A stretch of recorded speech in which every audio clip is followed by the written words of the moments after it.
Let's kick it old school! Yeah! Old school essentials.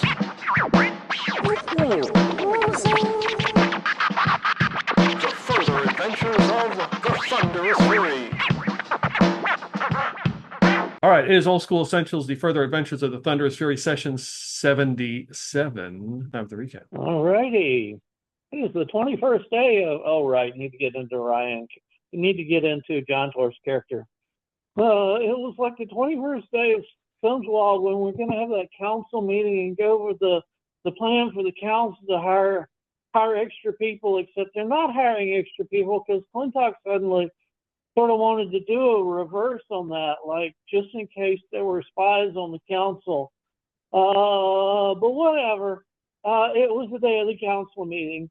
Found out that the gems didn't have tracking magic and spent so much gold on that, almost not even worth the gems. But whatever, at least I got rubies now. Of course, what I don't know is that Wampus took my scowling potion from me, but I won't find that out, I guess, forever.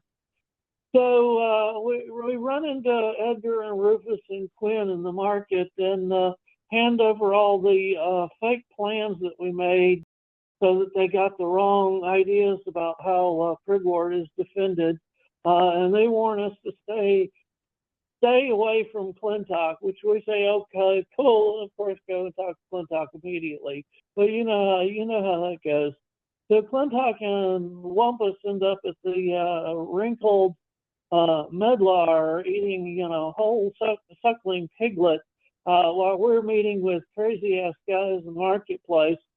And Clintok sees this random guy in the marketplace who turns out to be a juggler who wants to pay for exposure. And of course, that's right down Clintok's alley. So he gets the guy to pay for exposure to the council. And Wampus even suggests, that the Thunderous Fury might need performers. So he sets them up. He sets them up for that. So finally, it's the meeting time, and Clintok gets there early and decides to mess things up a little. Like he sticks a dagger in near one seat, and we got a stuffed rat who convinces the juggler to put a stuffed rat under another seat, and that's then the other people start showing up. Lady Airmore first, and Lady Airmore, of course, had this massive surprise because she suddenly now knows about all our bounties in the Ape Empire, which is not cool. And she even knows that Clintok is soulless. And Clintok's like just completely plays it off and instead manages to talk to her about meeting her source of information, who's, of course, the crazy jellyfish floating thing that I don't know about either, but that's okay. So the meeting starts and all the brewmasters come in, and right when Clintok's trying to get them all to talk about the hiring extra guards, the strange dwarf with the flaming hair comes in and says that if they turn over Clintok, he'll leave the rest of them alone. It's not like we believe any of that, but that's what he tells the council. So, of course, Clintok and the rest of us attack while the council is mostly running away because apparently they're pretty much useless in a fight. But at least the farmer guy starts to throw down on the other stuff that comes in with him. Well, manages to get him paralyzed. And we take a couple of turns pounding on him, but he doesn't go down. I mean, this guy is so damn tough. And he eventually turns invisible and escapes. And we run out after him, and there's this centaur coming up after us. But Wampus manages to put the mother whammy on him and shames him with a vision of his mother, which is the weirdest thing I've ever seen. So we finally catch up with the dwarf and run inside a house following him. Clintok finally does the finishing blow on the dwarf, and Jeremiah grabs his pouch. I guess that's back to his bandit ways again, but I mean, we were going to search him anyway, but Jeremiah got there first. But in the meantime, because we're all thrown around fire and the dwarf set the house on fire too, the house is on fire, and this lady screaming about, get her baby out, get her baby out. Except we find out it's a bird, so no, that's not happening. Clintok decides that maybe he wants to actually make the fire worse and throws the oil down and lights it. And while we're on the way out, this strange image appears near the dwarf corpse and picks it up and takes it with him. So who knows what that is? The woman gets out of the house, but of course her baby is not going to be able to help her anymore because she gets killed and eaten by centaurs before we get out of here.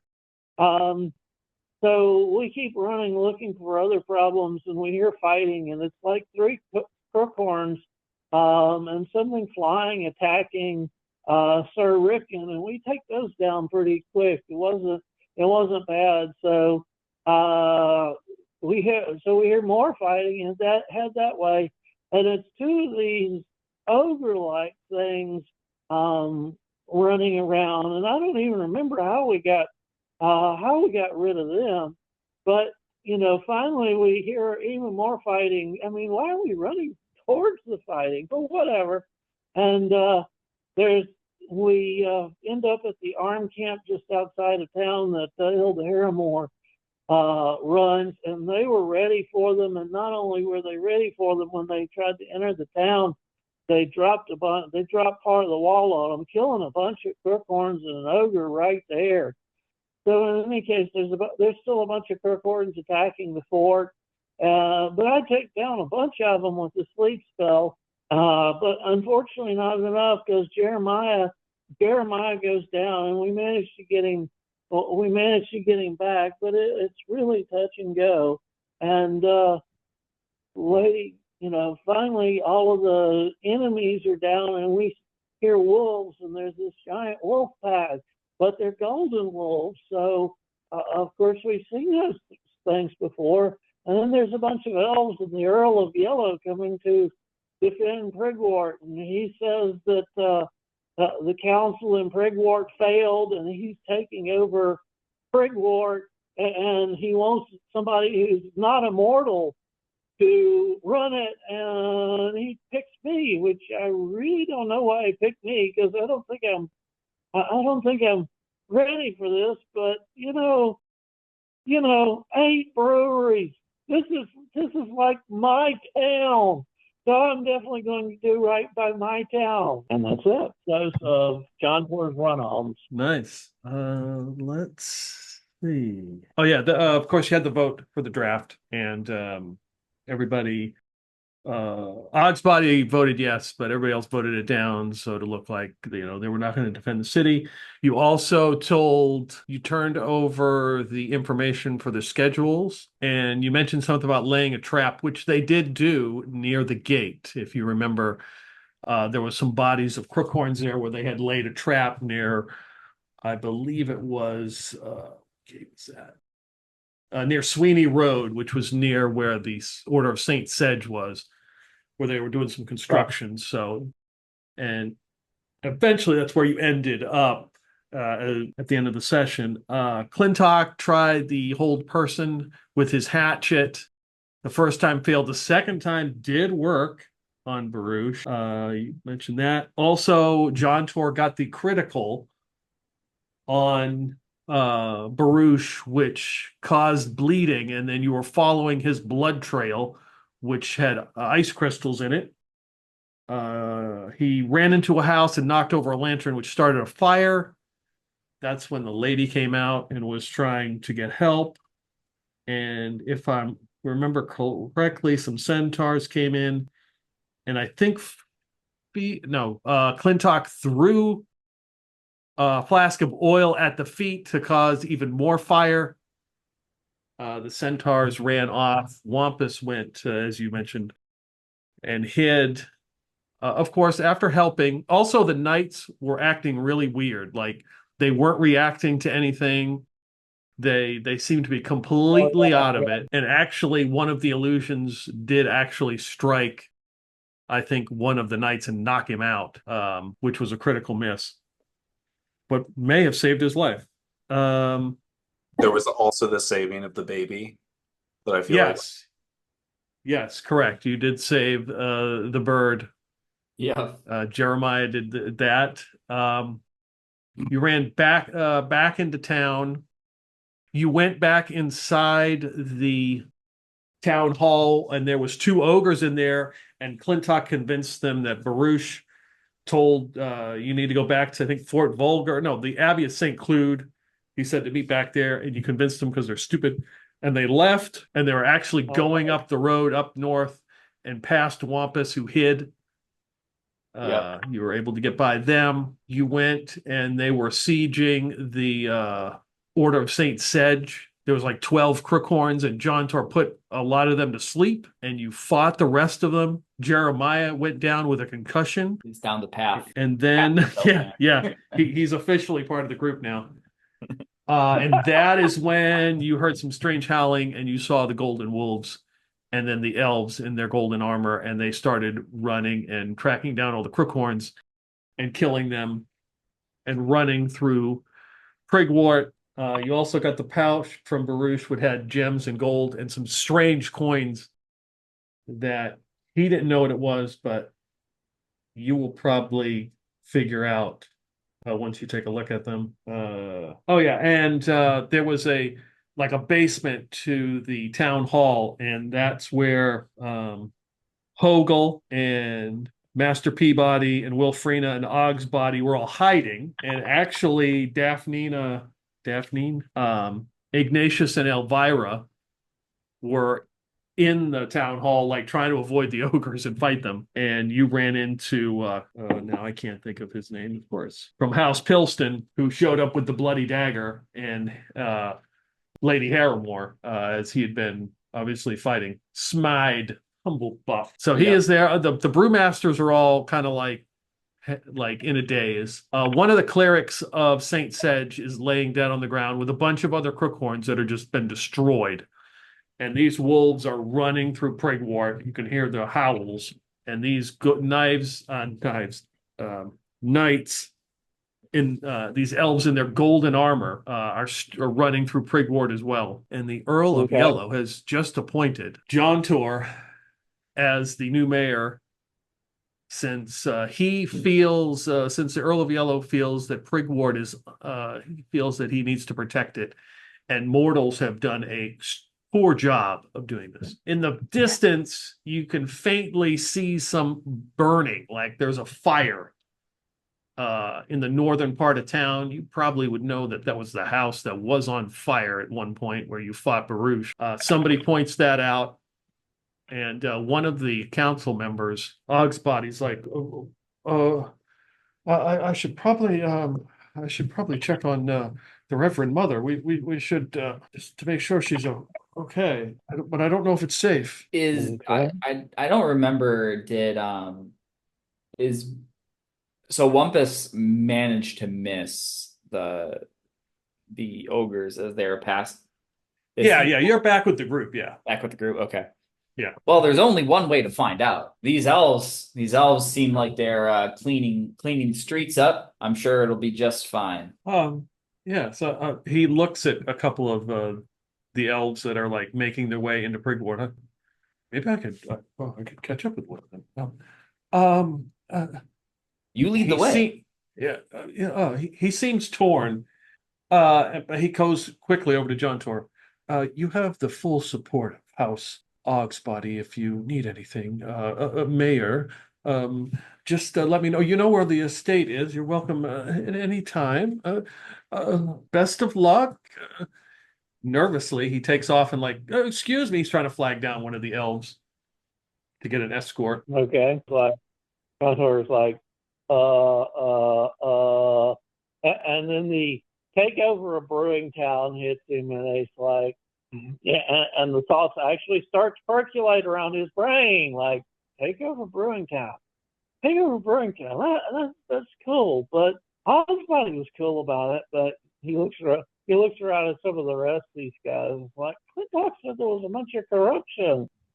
Okay, so I'm gonna start heading over towards the Earl of Yellow if he's still. Yeah, he's kind of hanging. he's right there. Everybody's kind of surprised to see him and in shock of what has happened because So yeah, Earl, I'm really honored, but you know, the whole town was maybe taken over, and some of these people aren't going to be too happy about you putting me in charge. Can I like get a couple of bodyguards, or maybe even somebody I can point at somebody and have them beat them up if they don't agree to stuff? Because I'm going to be making people unhappy here. well, that is part of being the mayor. You can't please everyone, but you can sure try.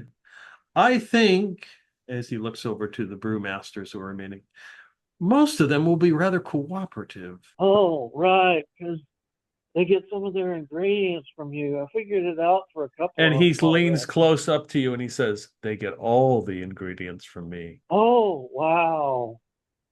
Yeah, but there's some other people I'm going to have to piss off, like the guard captain. He's got to go. I mean, he was letting a crookhorn run around in town and had to be convinced to do anything about it. I mean, I'm going to try to be nice about it, but, be nice to have a little backup. I guess I can hire these other guys.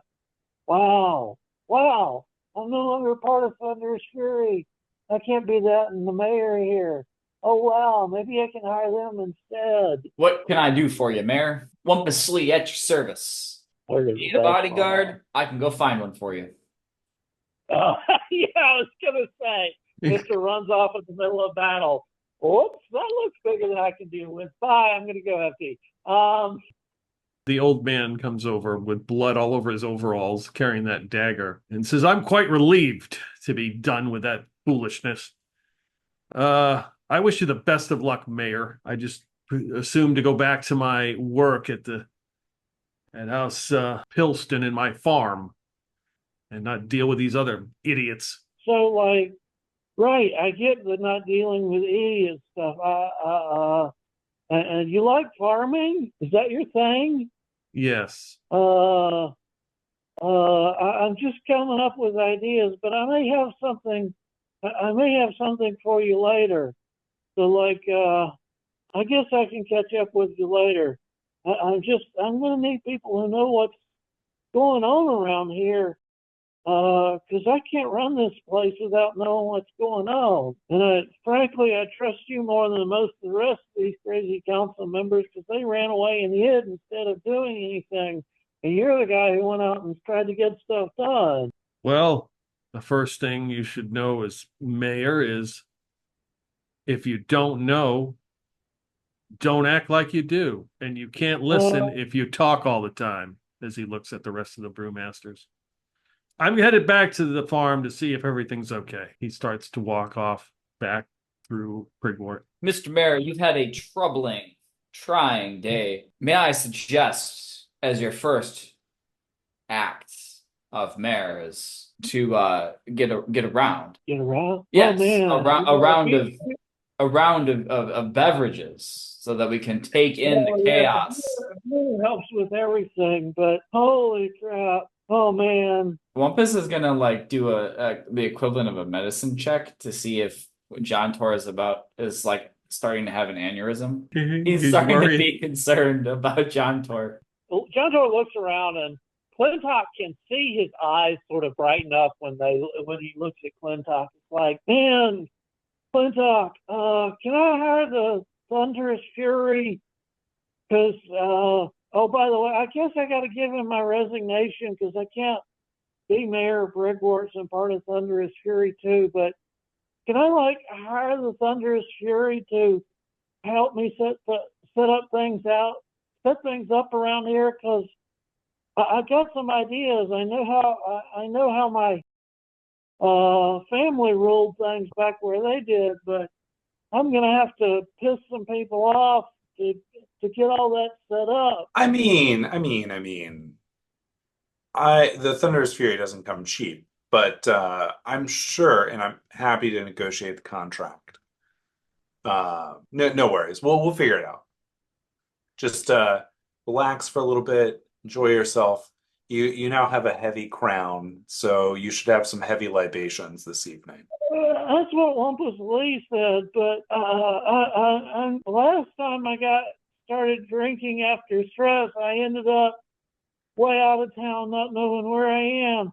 Oh man, they say this heavy is the crown thing, but I never experienced it until now. Oh man, so you're good. You can help me out. I'm sure you of all people can come up with ways to deal with some of this stuff. Yeah, but you're right. I need to talk to Lady Harrimore first. Is she still around? Lady Harrimore's around. Before you can do that, Daphne of House Halwitten, fixing her beehive hairdo, brushes by Clintok and smiles. Just kind of straightens herself up and reaches into her, like she's carrying like a satchel, and pulls out like a flask and a glass and pours you a drink. And she says, "For the mayor, of course. You said something about a drink. I heard libations. You probably should take a ceremonial drink to calm down or to relax. I always have a little nip on me just in case things get a little stressful." Oh man, you were such a. If I were paranoid, you were such a lifesaver. Yeah. Well, sure. Here's to Prigwort. Everybody, check and make sure everybody's safe. We'll deal with all the transition stuff tomorrow, and mostly. And he starts taking a healthy slug of whatever she's giving him, which is it's a very strong, heavy stout alcohol mix. Right, stout alcohol. Well, there's more where that came from if you need it. A box. Lots more mash, lots more alcohol. Oh, right. Big shots I gotta talk to. Lady Airmore. So I'm going to, unless she blocks me, I'm going to wander off. She comes back over to Clintok and says, "I assume he's single." I believe so, yes. Or maybe he will be soon. So Is Lady Harrimore that's saying that, or is that No, this is the Daphne Hedger from House Halwitten, the one who makes you take your shoes off when you go. She wears like the leopard skin outfit and the beehive hairdo. She drinks right out of the bottle and says, "I think I'm going to like the new mayor." Oh, great. He's already got a cougar after him. Oh, wonderful. I'm picturing like that the old lady, the chain smoking old lady from Futurama. Oh wow. All right. So I'm gonna wander over to Lady Airmore, and Lady Airmore, it's hard to say this, but did you used to officially have like rule over Prigwort or this area? Yes, this is part of my dominion. Apparently you're now the mayor of it, but yeah, I don't know. I don't know if the Earl of Yellow is like taking over completely, but I've agreed to be his man, so but I still need your help. I got some ideas, but I'm definitely gonna need your help in this, and you seem like you run a good place. I've seen your castle, and it was well run. So I'm definitely gonna need your advice. I gotta figure some things out. Are you gonna be around tomorrow? I'm gonna worry about how to try to put some stuff together like my own family did, but and I'm gonna include as many people already here as possible, because I don't know the local area, and I can't do it on my own. Well, she kind of looks over at her knights who have all gathered, and they look completely like they're all in a circle or completely out of whack. They don't know what's going on. She says, "I think I'll be in the care of my sister this evening at the Order of St. Sedge. my entourage is they're in no order to return back to the keep, and I would have to get an escort from someone else, but I don't dare to travel with this group. They're going to have to be seen by the clerics or something. They have been hit with some sort of hex or curse. I'm not sure what. Right. How badly is Johntor? I know he went down, but we stabilized him. Jeremiah, yeah. Yeah, you stabilized him. He just got a concussion. He's there, he's resting and there's a parrot, not a parrot. There's a bird in a cage. It's just like the size of a crow sitting next to him. Oh, right. My baby that we rescued. Well, I guess that's enough for today. I gotta think. Oh man, let's see if we can get Jeremiah settled down to rest, and I need to run some ideas by you guys while I figure out what to do here. And we can have a couple of beers, Of course. I can help Jeremiah get up. Anything for you, Mayor. And, Wampus will start trying to get Jeremiah up and get his arm over him. He's not the strongest fellow. He's a lot smarter than he is strong. But he still would try. Pogel comes over from House Wackalicky, completely disheveled, comes over to you, Johntor, and says, I guess congratulations. You're the mayor of the town now. So is there any chance I could get maybe a pardon if I pledge my support for you or something? That would be, I didn't do that stuff they said, and I did run out and try to get in the fight but I kind of ran back and hid. So I could do some hard. I could help. I could do some labor or something. I got some plans, but yeah, let's see. Hold on. The die roll is not good because I'm rolling his wisdom to see whether he can exactly hide what he knows. And it's a fail. So Johntor looks awfully suspicious, I believe you're innocent. It doesn't make sense that you did any of that. So I believe you're innocent. So just help me out in the transition, and I'll push for a pardon, and I, hang a hand over his shoulder anyway, and lean in and say, sort of low voice, but Wampus and Clintok can probably hear if they get close. It's not whisper quiet. I don't trust the current captain, so he's got to go in. He's got to go anyway, and he's the one that's got it in for you, right? Yeah, definitely. Yeah. Oh yeah, but a couple of nights ago, 3 nights ago, we told him there was a crookhorn in town, and he had to be convinced in order to get him moving. So yeah, I don't trust him with security anymore. So he's going to try to kick him out anyway. So you should be better off after that. And I'll push for a real, not pardon. It's not pardon if you haven't been convicted, right? I don't know the word, but yeah. You're good. Just help me out during the transition, okay? Okay. Yeah.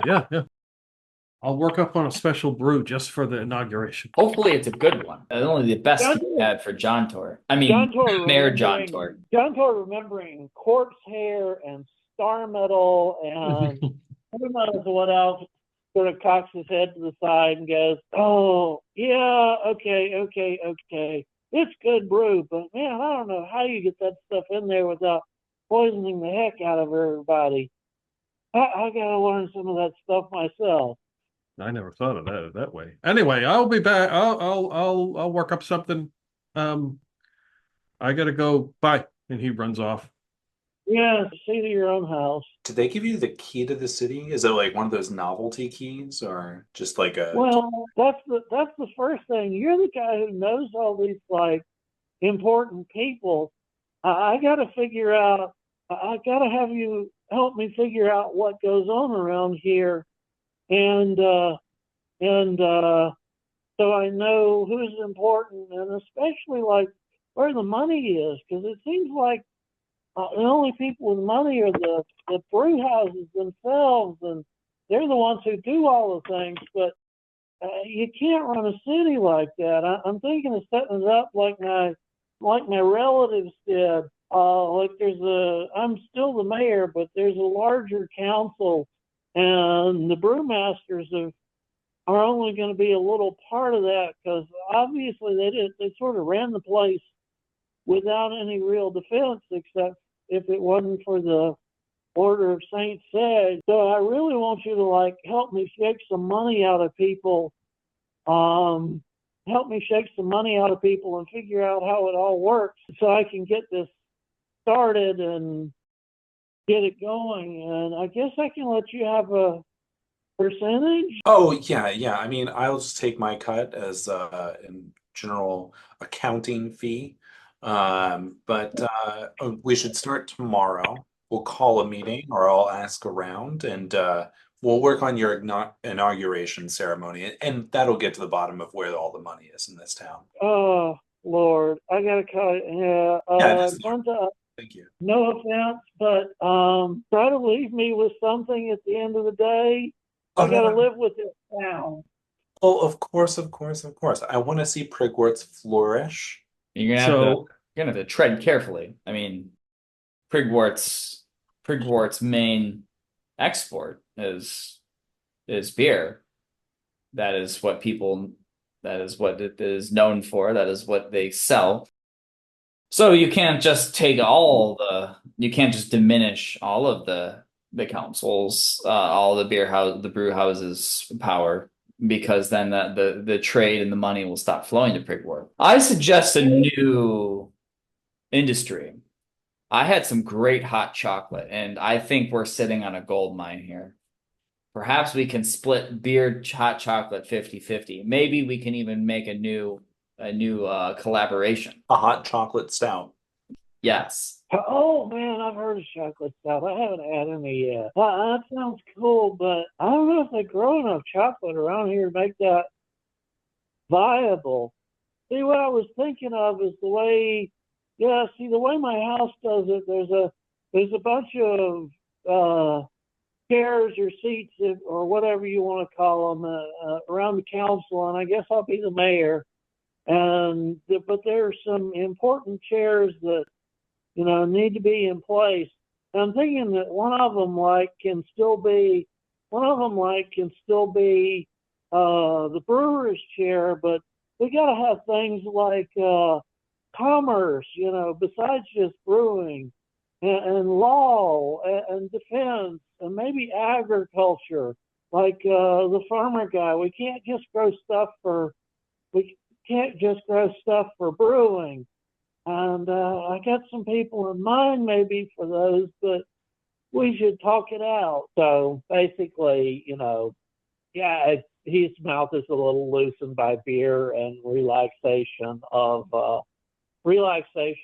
stress. And after a couple more beers, basically that's his plan, is to relegate the brewers to one chair of the council, and put in other chairs for commerce, and then either justice or law and defense and agriculture, and get a bunch of people get the locals working on that, so that he doesn't have to do much of the work.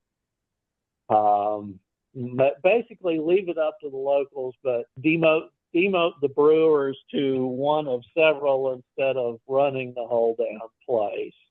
But the other thing, if you guys didn't hear from him talking to what's his name from House Wackalicky Hoggle, is he feels like the captain's got to go, because he didn't see the guards doing much against the intruders, and then the other night, when the captain basically tried to blow him off, when he and Johntor were telling the captain there was damn crookhorn running around town. Yeah, maybe offer him early retirement or something, but needs to get kicked out and get a replacement in. I love your plan. I like your plan. Gonna fix this town up with bureaucracy. It always works every time. Oh yeah. And Clintok, Well, it'll slow them down. It'll if they're fighting among themselves, they won't be targeting me so much. Even though I can always fall back on the Earl of Yellow, he mostly stays in his domain, so it's not like I have him hanging over my shoulder all the time. Oh, that was the other thing, Clintok. You got to get us paid for the fight. When I do my big inauguration speech, I'm going to get talk up how, we basically saved the town. But as part of that, you get Thunderous Fury a good payment or the people who were here, a good payment for the fight that's already happened. And, maybe we can put Wampus Lee's pardon for past crimes in there too. You are part of Thunderous Fury, right? I mean, everybody acted like you were one of them, so I figured you were part of Thunderous Fury, right? Yeah, absolutely. And Born and bred. Oh, okay. Well, I haven't been part of this crew for more than about a month. Wow, it's been one hell of a month. Oh, I need another drink. No, oh God, I can't get drunk. No, oh, damn it, Jeremiah was the one looking out after me. I'm gonna have to be more careful now that he's down and resting. You hear the wolves howling now, and very in the distance you see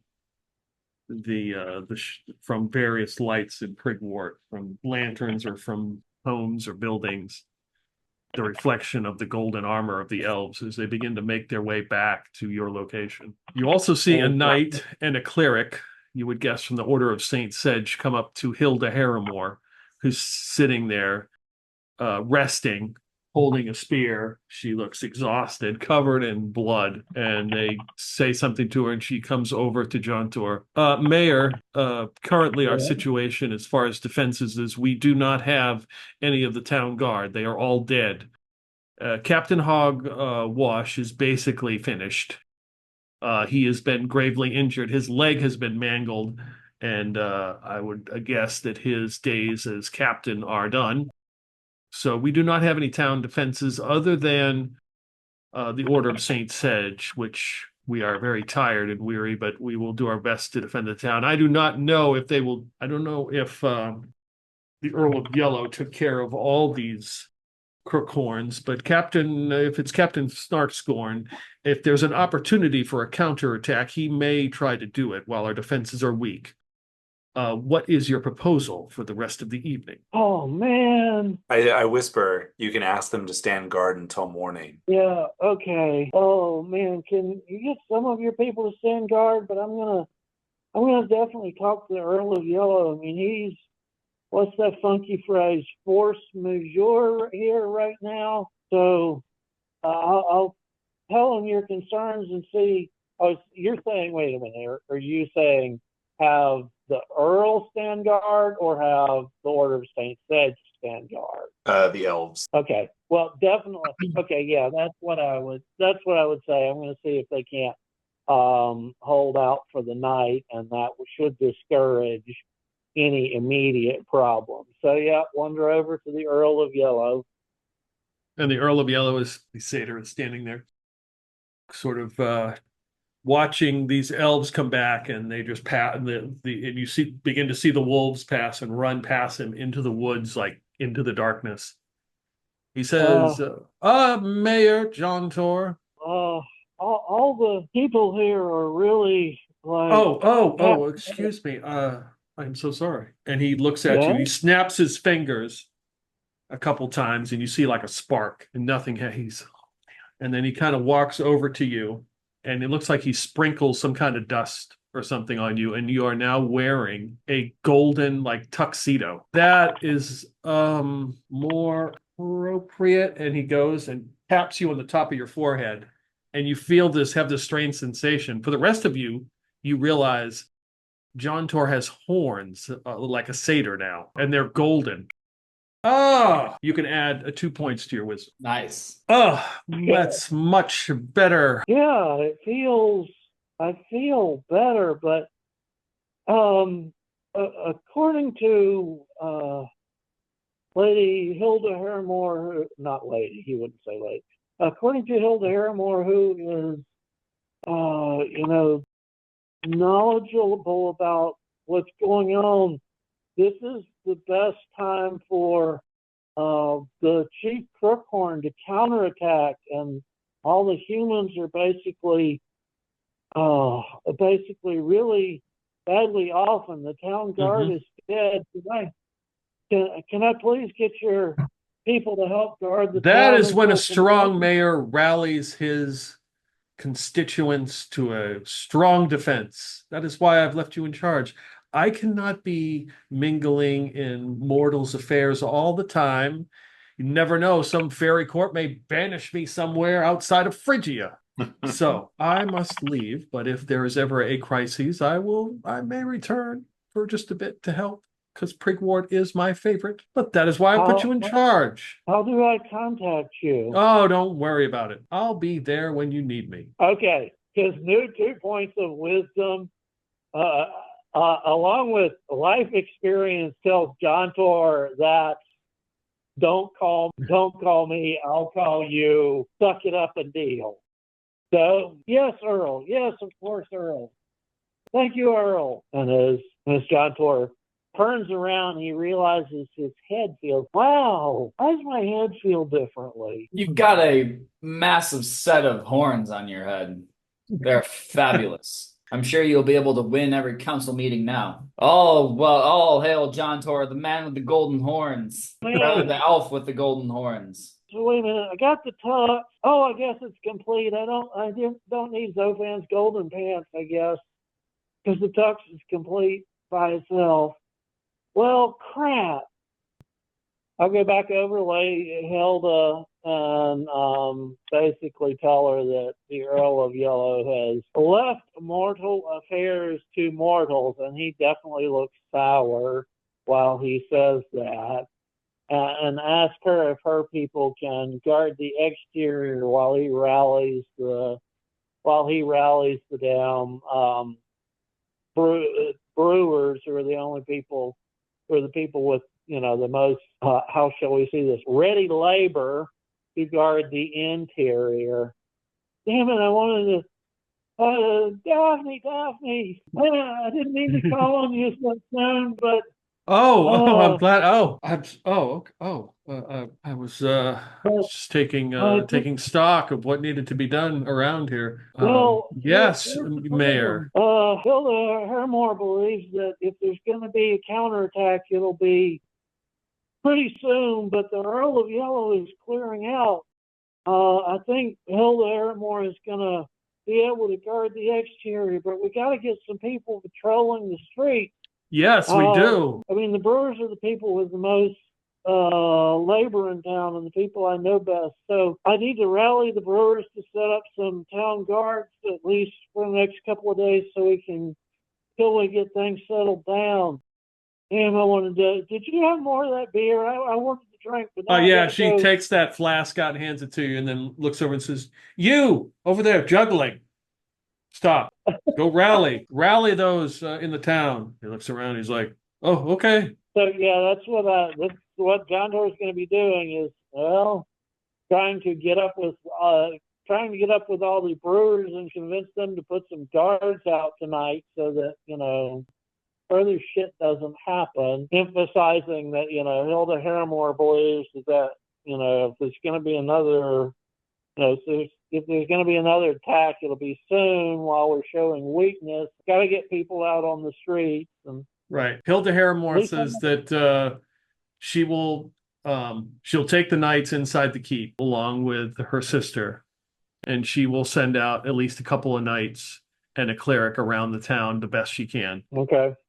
Because all the knights that came with her sister are all out of it, and all the guards are dead. The knights were enchanted somehow anyway. Right, yeah. She says that, so as she's saying that, the elves and the wolves are coming, and they're just running past the Earl of Yellow as he's standing there. And there's sort of like pitch blackness behind him, and they're just running into the darkness. And coming out of, towards your group, like from the center of Prigwort, is a large man. You can hear him heavy breathing, and looks like he's holding a mace. And you see a wolf behind him, like running towards, and he kind of stops for a minute. He's like, oh, there's one more of them. He raises his mace like he can, but he falls backwards and kind of collapses onto the ground, and the mace hits the ground, and the wolf runs running up and lands on top of him, licks his face, and then jumps off of him, and then runs past the Earl of Yellow. And the Earl of Yellow just kind of steps back and says, "Best of luck to you," and disappears. And that guy just lets out a sigh. He gets up and he like picks up his shield and he comes walking over to the group, and you realize that this is Abbot Wiston Spatlard, who had left, who decided to become an adventurer. Former abbot, If you remember. Yep. Is everyone? I thought that thing was going to rip my face off. Apparently, is everyone okay? Does anyone? Those work for the Earl of Yellow. He's taken over the town and apparently made me mayor. Oh, congratulations! You can tell by the mail. Yes, very regal. The mayoral horns. Last time I saw you, you were talking to somebody in town. Do you know people in town? In general, yes, I do. Do you want me to talk to the people? Well, I know there's been a traumatic experience, but Lady Hilda Harrimore thinks that if we show weakness, that big crookworm general might attack soon. So we gotta get people, and the guards are all dead. So we gotta get people armed up and looking out. Even if it's just, fortifying their own place, you should tell them, oh, wait a minute, damn it, this delegation thing is getting to me. Uh-oh, is Daphne still around? He'll look around for Daphne. Oh, yeah, she is, of course. Oh, yes, Mayor, what do you need? She comes right over. You know where everybody is, and you're still here. Please, can you get messages out to all the brew houses that... I guess for you, Mayor, I guess I'll do it. Sure. What do you need me to go to speak? Do you need word to get out to the brew houses? Yeah, just get word of what Hilda said out to the brew houses, that, they need to get people watching the streets and maybe ready for an attack.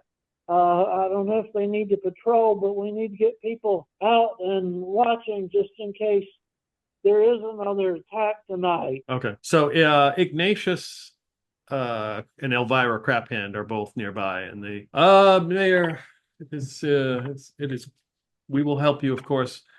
We will go to our house and make sure that everything is okay, and then we will send some of our servants, some of our workers over if you need it to help defend the town. Ignatius and Elvira Craphand, they're one of the houses, one of the brew houses. Yeah, remember at the meeting, they're the one that you put the stuffed rat under his seat, and he was always very excited about it. Oh, he was happy about it. Okay, yeah, he seemed like a cool guy. I'll ask them to separately send out messengers. Not that I distrust Daphne, but if there are actually hostiles still around, messengers could get relayed.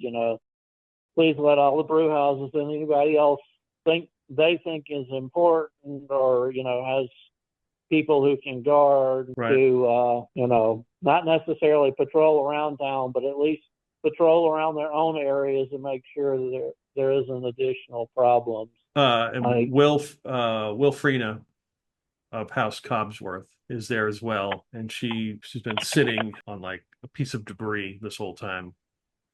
Kind of looks in shock, and she says, I'll return to the house, make sure everything is okay. Maybe send someone over hopefully they're okay. Lord Clintok, I thank you so much for advising me to send my child out of town and avoid all this.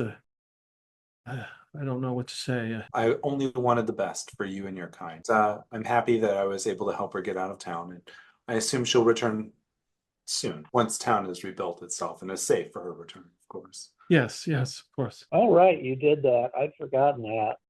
Yeah, she's going to be happy with you. And Daphne looks over at the abbot and says, well, you heard the mayor. We need to advise that we need to tell all the rest of the houses to send people for guards, and he looks at her. He's like, "Well, get to it." And he kind of stands up. Yes, yes, yes, my lady. Yes, of course. I'll make my way over there. And he picks up his shield. He looks out of breath. He's wiping the sweat off his forehead. Make my way over there. Yes, of course. I'm an adventurer now. That's what Carn Stone would do. Is there any beer in this place? In general, is that a general question? Yeah, like like is there within sight, is there any glass I can make? Because I want to give this guy one for the road. I mean, he came all the way and not even not only to be like ordered to turn around and like run more, like, and not even getting what he came to Prigwort for. Yeah, you can say that there's a couple bottles of beer laying nearby and like some bread or something. Yeah, so he hands him some I think the merger of those two things is a Guinness. So he'll hand him a dark stout and say, Sir, before you go, please have one for the road." I have a bit of a history, but these are desperate times, and one won't ruin me. Sliding him already. I love it. And he downs it in like 2 seconds. You're a natural. I feel invigorated. I thought you might. All right. Good luck. Just one? That's all we have left. Boy, he is vaccinating already. Right. What? Yeah. Oh, yeah. Forgive me. We'll go into God. I drank. All right. Okay. Yeah. Back to it. Right. And he starts waddling off. Daphne comes over to you, Clintok. I assume all our prior agreements will be in order with the new mayor. Yes. Oh, of course. Now things will be so much more simple, neat, shall we say. I assume everything will work its way out. Well, the Order of Saint Sedge, with a few knights and clerics, start to move around, head out into town and protect the town the best they can. And with Hilda Harrimore there, what is your plan to do for the rest of the evening? Well, the original plan was to sit down, have a couple of beers, and hash out better details of, the next evening. But, now we gotta, I guess we sort of have managed to rally the houses, at least 2 or 3 of them, to the defense of the town. So maybe that will stave off the worst of the problems, knock on wood. I think one easy solution to rally some people, if we must, is go a little bit door to door for a little bit and offer people free beer for a week if they will stay up and guard the town. Okay. People are easily fine with alcohol, as always. Free fucking beer. Great. It always comes back to free fucking beer. Hey, bread and circus. In this case, liquid. We'll also need to. We'll also want to let people know that you're the new mayor. So we, in addition to rallying, we should also double this as an announcement. Yeah. Your first official act as mayor. Yes, I will be your herald. I can rally people to your cause. You have the horns to prove. The horns and the tuxedo. Man, I haven't ever had anything this nice before. Yeah, I guess you're right. I wanted to sit back and plan, but I guess you're right. We need to go talk to people and convince them of what's going on and get everybody working. Oh man, this mayor gig isn't so hot. Maybe it'll be better once it settles down. So yeah, Clintok, you seem to know important people around town. Why don't you figure out who we need to go talk to? All right. Head out, start making the rounds. Okay. Yeah. Any place you're going to go to in particular to start with? The Clashed Antler. Yeah. I'm going to hit up the pubs first, so to speak. Okay. So Clashed Antler, kind of like where you guys have been staying. Yeah. Okay. So, all right, we'll start with there. So you're making your way to the center of town. There's bodies. You're passing just like corpses of crookhorns. There's a few, obviously some residents of Prigwort you spot, but most of them are are crookhorns, and they've been like ripped apart. You find a centaur, you find some kind of creature that had wings, chewed up. You do come across Captain Hogwash, who is just kind of laying up against a building. He's got a big, huge stein, and he's drinking it, and his leg shouldn't bend in the directions it's bending at this point. As he just kind of nods as you go by, he does not say anything. You go by the town hall where all the town guard are, all the bodies are, and you begin to make your way up to the clashed Antler, and you pass the house that you fought Baruch in, and it is just a foundation. It's burned to the ground. They put it out. Some people got some water, and it luckily didn't. There was no other damage. You begin to make your way to the clashed Antler. The cottages look fine, and then you notice the clashed Antler looks almost destroyed. No. There's like one wall standing. The front has been smashed in. The roof has collapsed, and the older woman sees you and comes running as fast as you can towards you. What She happened? looks very distraught. Clintok, yeah, they came and they ran right through the front door and destroyed the place. There's nothing left. Oh, my husband, he's been kidnapped. What took him? A big, large creature. I don't know. Just grabbed him, swooped him up. He tried. He was trying to defend me, but we're just old and frail. No. Just take a deep breath. And what direction did they go in? Oh, she points to like the north. Okay. That way. All right. Well, they might be big, but they're slow. And we're going around. We're trying to get more people to guard the town overnight in case I hate to say it, in case there's another attack this evening.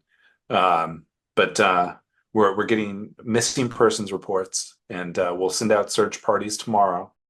So, do you have a place to stay this evening? Oh, I'll just use one of the cottages. Okay. Unless somebody else needs it, because I don't know. But I'll find a place to stay. Okay. Well, all right. Just try and get some sleep, and I'm sure we'll find your husband in the coming days. Oh, I hope so. Well, I'll turn to Johntor and just say, okay, well, this is clearly the dead end. So on to the next place, and we'll head towards the Oaf and the Oast. Okay. Yeah. No problem with that. Yeah, you kind of make your way back there. Haggard is standing at the door with no shirt, smoking a pipe, with his broken teeth and his broken nose, but he had that before. Lord Clintok. I see this isn't your first city raid. Seem to have come out well. Just protecting the family. Yes. None of those creatures are fooling enough to come through these doors. Do you have many patrons this evening? There's a few in there that took shelter. Oh, well. Do you mind if we ask if they can vacate for the evening and guard the walls? Just in case there might be some more stragglers. He said that strange juggler, Yeah. some sort of Fitzhugh, came by. His axe sucked. Well, yeah, he is a juggler after all. But he mentioned something about rallying there. I'll see who's qualified. Well, I just want to Maybe I will go out there as well. Yeah. Just want to let you know. These creatures taking advantage. Good point. And the city will pay for whatever lost business you have this evening. Well, if you need a drink, Oh, yes. it's on the house inside. Oh, well, thank you very much. I don't think we've met. Who's the man in the tux? Oh, Oh, yes. oh yeah. I'm newly appointed mayor, appointed by the Earl of Yellow. He's the guy with the golden wolves and elves you saw go through the town. All hail Johntor, first of his name, Mayor of Prigwort, wielder of the golden horns. I remember you. Ah, yes. He yells back, "Hey, Lottie and Bessie, you wouldn't believe who the mayor is." All right. right. That was right. Which one of those girls, or was it both of them, who gave Jeremiah and I black eyes? Well, good luck, Good luck to you too, so. Wampus. What's this guy's name again? This is Axminster, the Oaf and the Oast proprietor. Mr. Oath. He just kind of Don't gives you a very sideways look. All right. Yeah. So he will grab some patrons and he will you see him grab like, it looks like some kind of staff or something, like a long stick with a spike in it, and he kind of heads out. As we're walking, Wampus will be doing his self-appointed heralding duties. The new mayor is before you. He comes to you in your hour of need. Come witness the elf with the golden horns, who are bequeathed to him in honor of his new title as as the mayor. He requests your presence immediately. Johntor's trying to put on a serious expression, over the dazed look of what the fuck am I doing? All right. Any other place in particular? You just, you headed back to the middle of town. And... Let's see. Is there any other good place that might have an interesting set of patrons? Did we go to the Two Mackerels? Two Mackerels. I don't remember that one. I think that's in Castle Brackenwold. Oh no, I have it in my notes that Clovis and Wackle. Yeah, you're correct. Yes, yeah, you're right. It is there. That's where it's the weird bar. Yes. Then there seems like a perfectly reasonable place to go. So you're headed you're headed in that direction, walking through town, calling out. Some people come out and kind of look and see the new mayor. And you come up to, there's a couple people out in the street, but you come up to the Wrinkled Medlar. Yep. There's a couple people out there, and the doorman is standing there. It seems to be fielding questions from some of the patrons, or I shouldn't say patrons, some of the people outside, like they're having a discussion. Sidle up close to it without saying anything for a moment to hear what's going on. He says, "Yeah, there's no reason to be alarmed. There's no reason to be alarmed. Once we have assured you that there are no unwanted guests in the Wrinkled Medlar, you will be allowed to return. Just stay out here for your own safety." Wampus yells in the back, "You're just trying to redirecting. You're just trying to hold out on the 2-for-1 deal." Right. And then we'll move to a different part.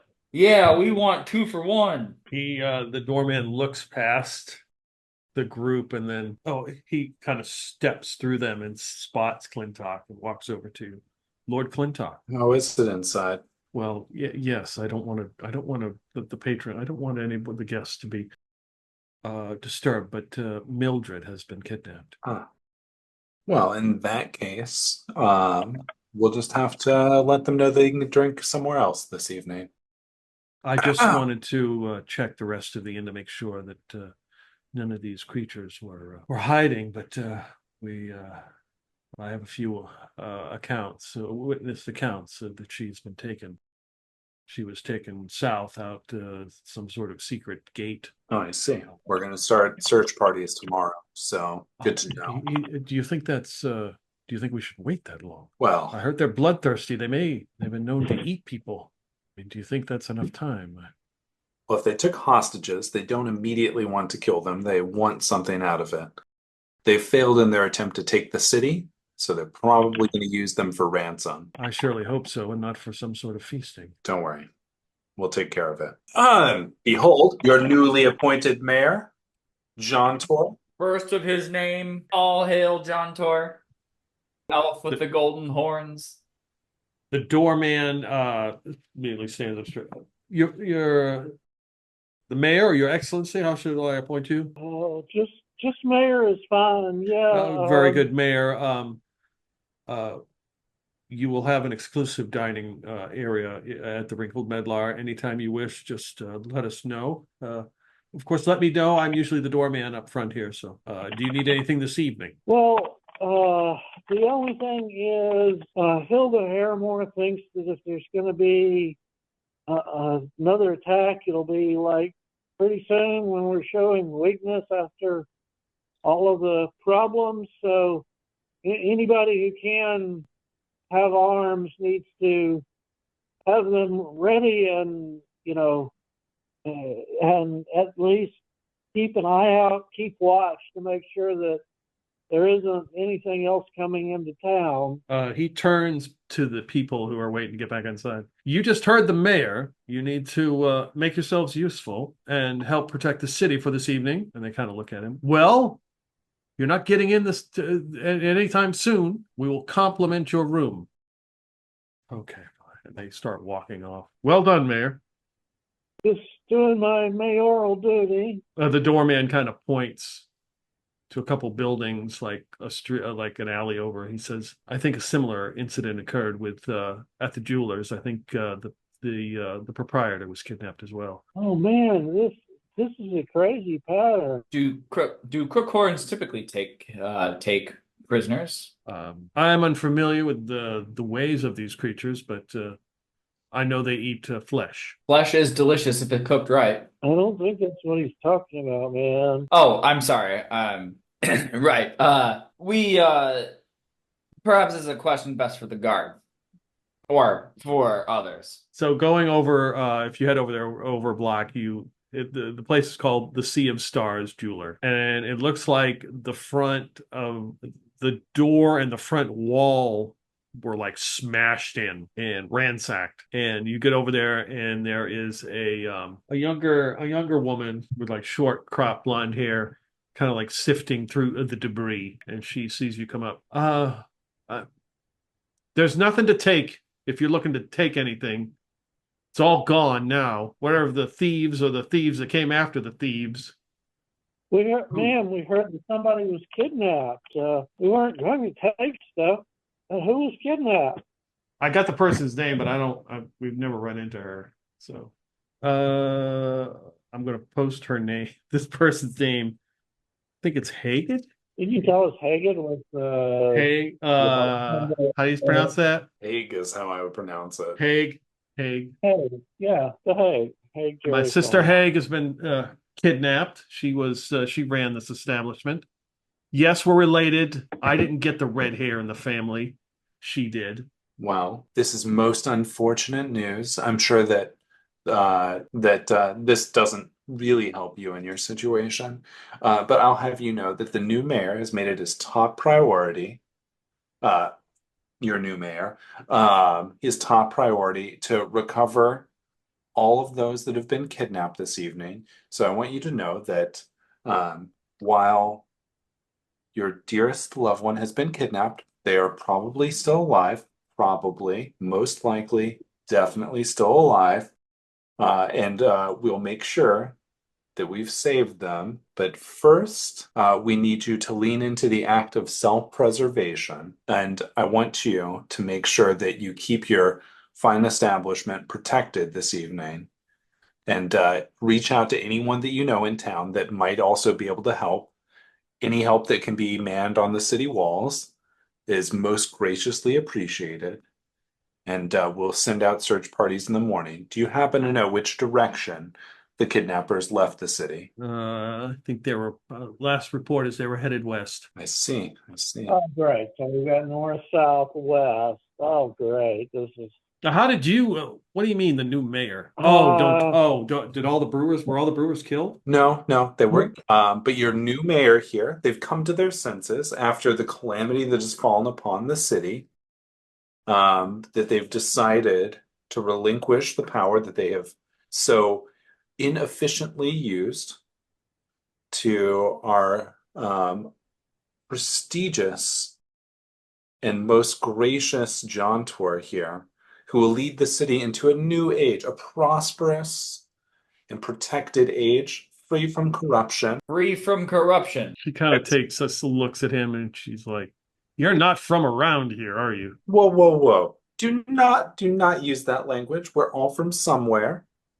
And that doesn't matter. What matters is that he is devoted and he cares about this fine city. Yeah, absolutely. I'll make sure to use the best of local advisors for any Questions. Obviously, you being a fine example of such a local advisor. And she walks over to you, stepping on the broken glass from the establishment, covered in like dirt and some blood. She's got like cuts. So the name's Hypto Jericorn. And I will be filing with the city to have this replaced, since I don't think that this is our responsibility. It is your responsibility as mayor to protect us from attacks from the outside. Whoa, whoa, whoa. This mayor is not responsible for the events that happened this evening. That is the previous leadership. And also, I would ask, did you not have insurance? What's that? Never mind. Never mind. It is too late of an hour to explain this. But yes, you will be remunerated and made whole for all of the things that have occurred this evening. Don't worry. You look over at Johntor's giving you the stink eye, like, She looks and then leans over and sees Wampus. He just raises his eyebrows at her. Hypto, it's good to see you again. Yeah, and she looks around and then pulls a piece of paper off the floor, like the glass and debris fall off of it, and there shows a picture. It looks like it looks like a picture of Wampus, and it says, be aware, has light fingers. I just want to let you know that I had nothing to do with this. No, that's not your style. We best get going. We have to rally the other townspeople. Yes, good luck with that. And she goes back, sifting through the debris. Johntor will look over at Clintok and say, awfully free with town money. Remember, it's the promises you make, not the promises you keep, that matter. First rule of politics. It's not the way I heard it, but The second rule of politics is that the citizenry are quick to forget. Yeah, well, there's no way the town's paying for a whole jewelry shop, especially after, like you said, I wasn't even in power when this craziness went down. The beautiful thing, Johntor, about running a city is there's a thing called taxation. You don't pay for anything. The poor sods who are too unable to avoid their own taxation pay for their own things. Yeah, I know about taxes. That's why I wanted you guys to help me figure out what the heck was going on here, because I can't figure out how this town runs. Don't worry, we'll get to that. We'll look at the books, and then the books that are of the ones that are off the books, and then the off the books. All of that will be sorted in due time. Don't worry, John. Don't worry. What do you make of this kidnapping thing?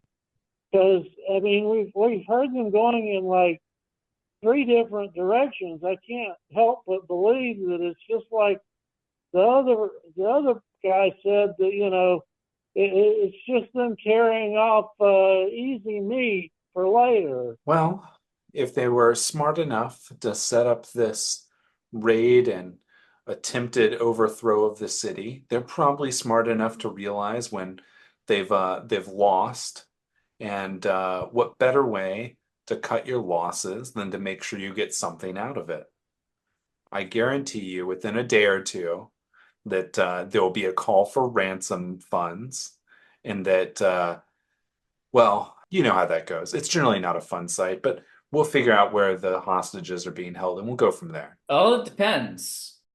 Do we happen to know if Mildred, like, would any of us have seen Mildred? Were you able to remember her face? Madrid Hideball from Wrinkled Medlar? Yes. Absolutely, you would know. You would recognize her. Does she have red hair? I don't think so. I will double check. I don't believe so. Oh, you're thinking maybe it was all the redheads taken? It's a possibility. No, she has cropped brown hair. Harry disproved. It was there and then it wasn't. Yeah. Yes, it was good. I liked it. I was like, ooh, should I just use this anyway? Yeah, it sounds like targets of opportunity. So you go by the Abbey. I mean, you go by the rest of the town. You start to see people milling about, carrying makeshift weapons. Some actually have weapons. And there's bodies everywhere, and there's the smell of dead crookhorns and a few ogres and a few centaurs, and lots of flies. And there's a couple buildings that are damaged, but the worst one is the clashed antler. And the only one that was burned was that woman's house. But But the invaders did it. right. Absolutely.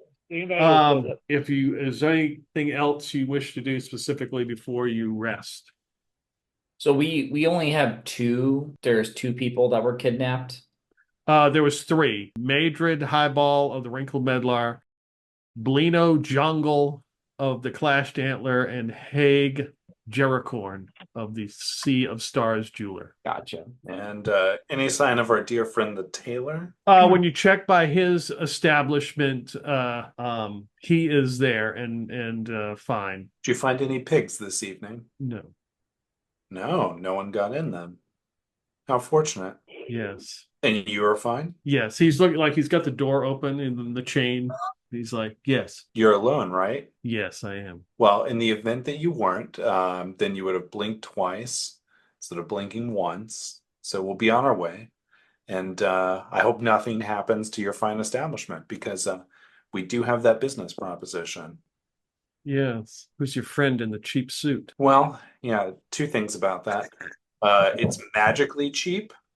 So I don't know if that means that it is actually cheap or it just is made to look cheap. It's a good question. But this would be your newly appointed mayor. Oh, You see the wolves and elves running through the town. The Earl of Yellow has claimed the town, and I'm his newly appointed mayor. Johntor L'Oreal, nice to meet you. oh, this place is going to shit. He closes the door. Wasn't shit before. Oh, never mind. Don't imagine that I asked that. We will be back when we're collecting taxes. A relief fund, one might say. Absolutely. We're gonna need all the help we can get. And you can be a part of this. I was hoping you would say that. I've been waiting a long time for my fortunes to change, and this cheap suit, no offense, Johntor, this suit's great. Could be our ticket. Anything else you want to do? Nah, I'm good for the evening. Okay. You can stay at the cottage. When you go in there, the old woman is sleeping in one of the beds. That seems fun. Try not to wake her. Okay. And you get a night's sleep. I mean, there are a few, you might hear some noises or things outside. Maybe you sleep easy. Maybe it, stirs you, but you awake on the 22nd day of Simswald. The warm sunshine. Wampus feels rejuvenated, as like he is no longer a first level character anymore. Whoa. How many hit points does he get? We'll go from 3 to, if we're lucky, 6. 5. Let's see. Hit die is a 1d4. It landed as a 3. So that's a 6. Oh, nice. All right. Level 2. Exciting. That means he's now eligible for concussions. Yes, you can be an official member. All right. So when you wake up, step outside. There is a small crowd around your cottage, almost like they know the mayor lives here for some strange reason. And the old lady opens the door, and you realize she got up real early, somehow has baked some bread in the shambles of the clashed antler. All right. And returned some fresh bread for your troubles. There seems to be quite a group outside waiting on you, Mayor. And she kind of like bows and like reverence. And here I baked some bread. I don't know if it's hopefully good enough for you. I apologize. I would have been offered you some last evening if I had known that you were the new mayor. I don't mean to be disrespectful. Don't worry about it. Really, I'm not one to stand on ceremony, and you don't have to treat me special. Just treat me as any other guest. Then you need to eat some bread, and that's all I could manage this morning. Just make sure you get some food in you. Oh, This is be your first official long day, and there's a lot you'll have to deal with. But I'm sure, as she looks over at Clintok, that you can lean on Lord Clintok. He seems very trustworthy. I'm a man of my word, and so many more. Blank, blank, blank. Well, let me return the favor. What is your favorite food? Oh, that would have to be I always liked some cranberry sauce. That was I haven't had that since I was a child. Oh, I will create her some cranberry sauce. Oh, if my dear husband was here to enjoy this with me. I hope he's okay. She sits down on the bed and sits to eat it. The door, you hear a knock at the door, it opens, and Daphne walks in, takes a swig out of her flask. Mayor! Lord Clintok, Wampus, old woman sitting on the bed. Yes. You do have quite a gathering outside, if I do say so myself. Is there anything you need for me to do? Well, we need to get some people together and coordinate some search parties. At least 3 people were kidnapped last night, and we need to at least figure out, is this a coordinated effort or whatever? See if we can't track them down. Okay, slow down. 3. We have lost. I overheard some of the yammering out there amongst the hoi polloi that 15 of the citizens of Prigwort were killed. Who exactly is missing? I mean, We are missing Blino Jungle and she kind of like raised an eyebrow, like, "Oh, that's her." Okay, do we know that? Oh, she goes to say something, then she stops. What were you going to say? Don't stop now, darling. She kind of whispers to you. She's like, "Do we know if he didn't just like wander off? I mean, he's old." We're also missing Jerry Corn and the jeweler and overpriced. Mildred. And she stopped. When you say that, she stops and drops her flask, and it shatters on the ground. What? How long have you known this? We found out last night when we were doing rounds. There wasn't a party. You haven't searched for her already? What are we waiting on? A good night's rest. We can't. We need to get together an armed party, not a rabble who will be defeated by the first bunch of crookhorns who come along. I see you're well interested in organizing this. So let us go talk with the Order of St. Sedge and see if we can't get together a party in order to deal with this. And she kind of saddles up next to Clintok. Why didn't you tell me sooner this happened? I will admit I was being a little bit selfish last night, and I didn't want to have anyone wander off and die more than who has already died. And I figure, worst case scenario, they get eaten in the middle of the night, but I suspect that they will want them for ransom, not for death. And I figure we were much better equipped to fight crookhorns in the daylight than at night. But you feel free to let me know I was wrong in my decision making. What do you think they would offer in ransom? I mean, what would a crookhorn want? Well, I suspect they'll still want to try and take over the city as much as they can. I hear they like flesh. They could want more flesh. Not the time. She did say to me, if anything ever happened, that I should be the proprietor of the Wrinkled Medlar. You know what we need to do? I need to get me another flask. She looks down at the broken one. I'll be back. Walks out. Oh, great. So she goes from oh, gung ho to oops, drop my drink. Oh, damn. The match made for Johntor. At least old Johntor. Maybe can't believe I'm suggesting this. Maybe I need to get Karn to talk to her. She walks outside and there's a group of like 20 people, and she stops, and you see her like, those who have actual real issues need to speak with the mayor can stay. Those of you who are just here to bitch and complain can just go do it at some other time, not in front of the mayor's temporary quarters. Be gone now, be gone. And then like half the crowd leaves. Wow. Everybody thinks they can tell people what to do in my name. This is shaping up to be... Third thing about politics, shit rolls uphill before it rolls downhill. Yeah, well, let's coordinate with Hilda to get some search parties going. You don't have to go very far because Hilda is in that crowd standing there. just kind of like looking, watching Daphne walk away. Oh, just the lady I wanted to see. By the way, what's your favorite food? Hardtack. Pop. So I look at what I summoned. Is it really hardtack? Yep. Nice. Wow, you must have grown up in the army or something. I handed to her. Let's get some privacy and talk about responses and other things to do. Yeah, she hands it to one of the people standing there. Oh, Yeah. thank you. And somebody else says, "Did you see that? The mayor can just conjure food with a word." I know. Hail the new mayor. All hail the elf with the golden horns, first of his name. So I look at Hilda and say, "You want to come back and talk in our cottage, or is there somewhere else we can talk privately?"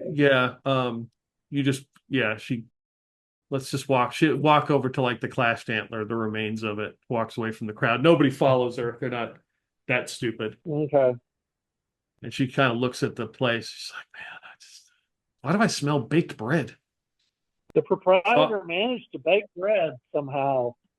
Yeah, she's pretty she's pretty tough. I heard her husband got kidnapped. I'm tracking that we had 3 people kidnapped and 15 of the citizens were killed, not including the town guard. Yeah. Who does like corpse cleanup? I mean, that's got to be one of the high priorities is corpse cleanup. Otherwise, diseases and problems can spread. And then we got to try to see if we can't track down the missing people. And then we got to put some order back into this town. But, emergency stuff like corpse cleanup and missing people first. Yes, I've sent a message to Castle Brackenwold about what has happened. I sent out a messenger late last night. I hope you didn't mind. I didn't want to rouse you. I just decided that was probably a good decision to at least let them know what has happened, and maybe they can send some reinforcements up here or be aware that the Nag Lord is up to no good. I will have some of the clerics, and once they get a little bit of rest, to facilitate with the corpse cleanup and any proper ceremonies or things that need to be taken care of. Great. But now we got to worry about trying to find the kidnappees. You probably can't spare anybody. I'm happy to work on it myself. But I'm not a ranger or a tracker. I mean, I don't know how we find these people.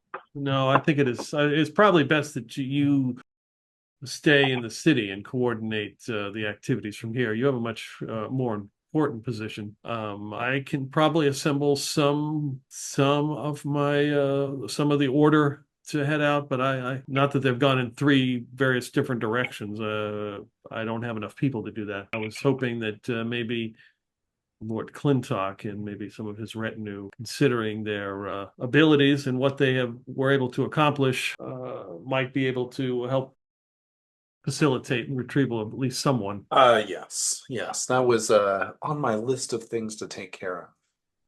Find all of the missing citizens. Do you have a list of which ones are more important?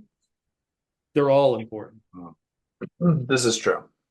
They're all important. Right. I'm going to be stuck in town while they go around gallivanting. Maybe that's not too bad. Oh, whatever. That's all I have.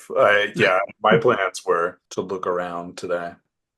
So she says she's got a small contingent that she can send out. She's like, I can't send out too many people.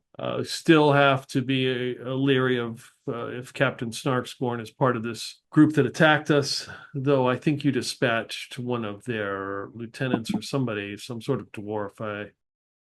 I'm unaware of I don't know who this person is, but yeah, he had a relatively icy demeanor. Yeah, that's a question. Did Jeremiah or I get his actual name when we were talking to him or not? Did he not introduce himself? His name is Baruch. Oh, well, then I'll say, well, his name is Baruch. Was Baruch, I guess. Okay. And of course, Jeremiah is not fit to travel. He's suffering from a concussion. Wow. So I may be able to spare one of my clerics to go with you. one who is not on the detail to help with the bodies. That would be most appreciated.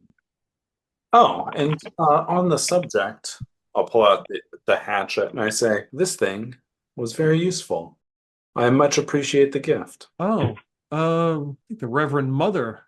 That looks like Well, yes, of course. good. I'm glad it came to good use. Well, my sister was right about you. Maybe. All right, so basically what I'm saying is, Russell, if you want Johntor to go and search for one of the kidnapped people, that is fine. They would not advise the mayor going out gallivanting looking for kidnapped people. Or if you would like to introduce a new character to do such thing, you can do that as well. I haven't rolled a new character yet. I can work on that. Johntor then will stay around town, and his first priority is going to be getting all the brew houses to provide like a couple of men, 1 or 2 men each, men, women, whoever, who can be a temporary guard force around town. And if any of them seem like they're balking at that, I'll point out that this is a great time to make a showing in town of, how you are helping provide order and safety to the citizenry. So let's get a temporary guard force and lean on Hilda to see if she recommends anybody for a temporary leadership position of said guard force. Okay. I will say that I did actually roll up all of the Order of Saint Sedge. Nice. If you actually want to be one of the first level clerics who sends with you, that's fine. I can send that to you. I'm going to tell you right now that their stats ain't that awesome. If I can do that, or you could just roll up a new character. We can take a break and you can do that because it takes, not very long. Right. Okay. I'll roll up a new character. Everybody's cool with that, and figure out which person you're going to go look for. Does the Order of Saint Sedge, do they wear like red undershirts? Hilda Harrimore says, she will send a cleric with you. So we will, unless you want to do something else, like an hour or so, you all kind of meet up in the middle of town. Well, they're more closer to the west gate where the Order of Saint Sedge is, and Hilda is there. And you pass a few of the clerics and some of the Order of Saint Sedge taking care of the bodies. And there are some people from the town helping as well. So it's not just them. Sir Rickon is there as well. He is going to be leading one of the groups, one of the search parties, and one of the knights from the Order of Saint Sedge will be leading the other one. Got it. And Hilda says, so we have 3 people missing, and obviously they are in 3 different directions, of course. So we will send out search parties in all those directions to try to find them. Sir Rickon has agreed to lead one of the search parties, and okay, who's going to lead the other one? I spent time to name all these people and give them stats, so damn it. Her name is Dame Ingrid, the knight, as she stands there in her plate mail and shield with her battle axe and short sword. Says, I'll lead the other group. She looks over and almost like she recognizes Wampus. He just looks to her. Good to see you. Good morning. With her 8 charisma. Hilda Harrimore says, Clintok, have you assembled your group? Oh, yes. I assume that the mayor here is not going to be going. Unless he has a certain desire to. No, he has a lot on his head to think about these days. But no, we'll be traveling, and we'll be searching for our dear friend Mildred. From the Wrinkled Medlar. Very good. Okay. I assume you're taking Wampus with you? Oh, yes. Wampus has volunteered himself. Yeah, so we also have a few, as she points over to a small group of people who have volunteered to be part of the search parties. I have selected a few, sent some of them. I appreciated their help, but I don't think some of them would be up to the task. We don't need to be searching for the search party. Searching for the search party, wonderful. Silas, if you could step up, please. I'll have you accompany Lord Clintok and Wampus. Okay. So what steps up is obviously a dark dwarf, aka Dwergar.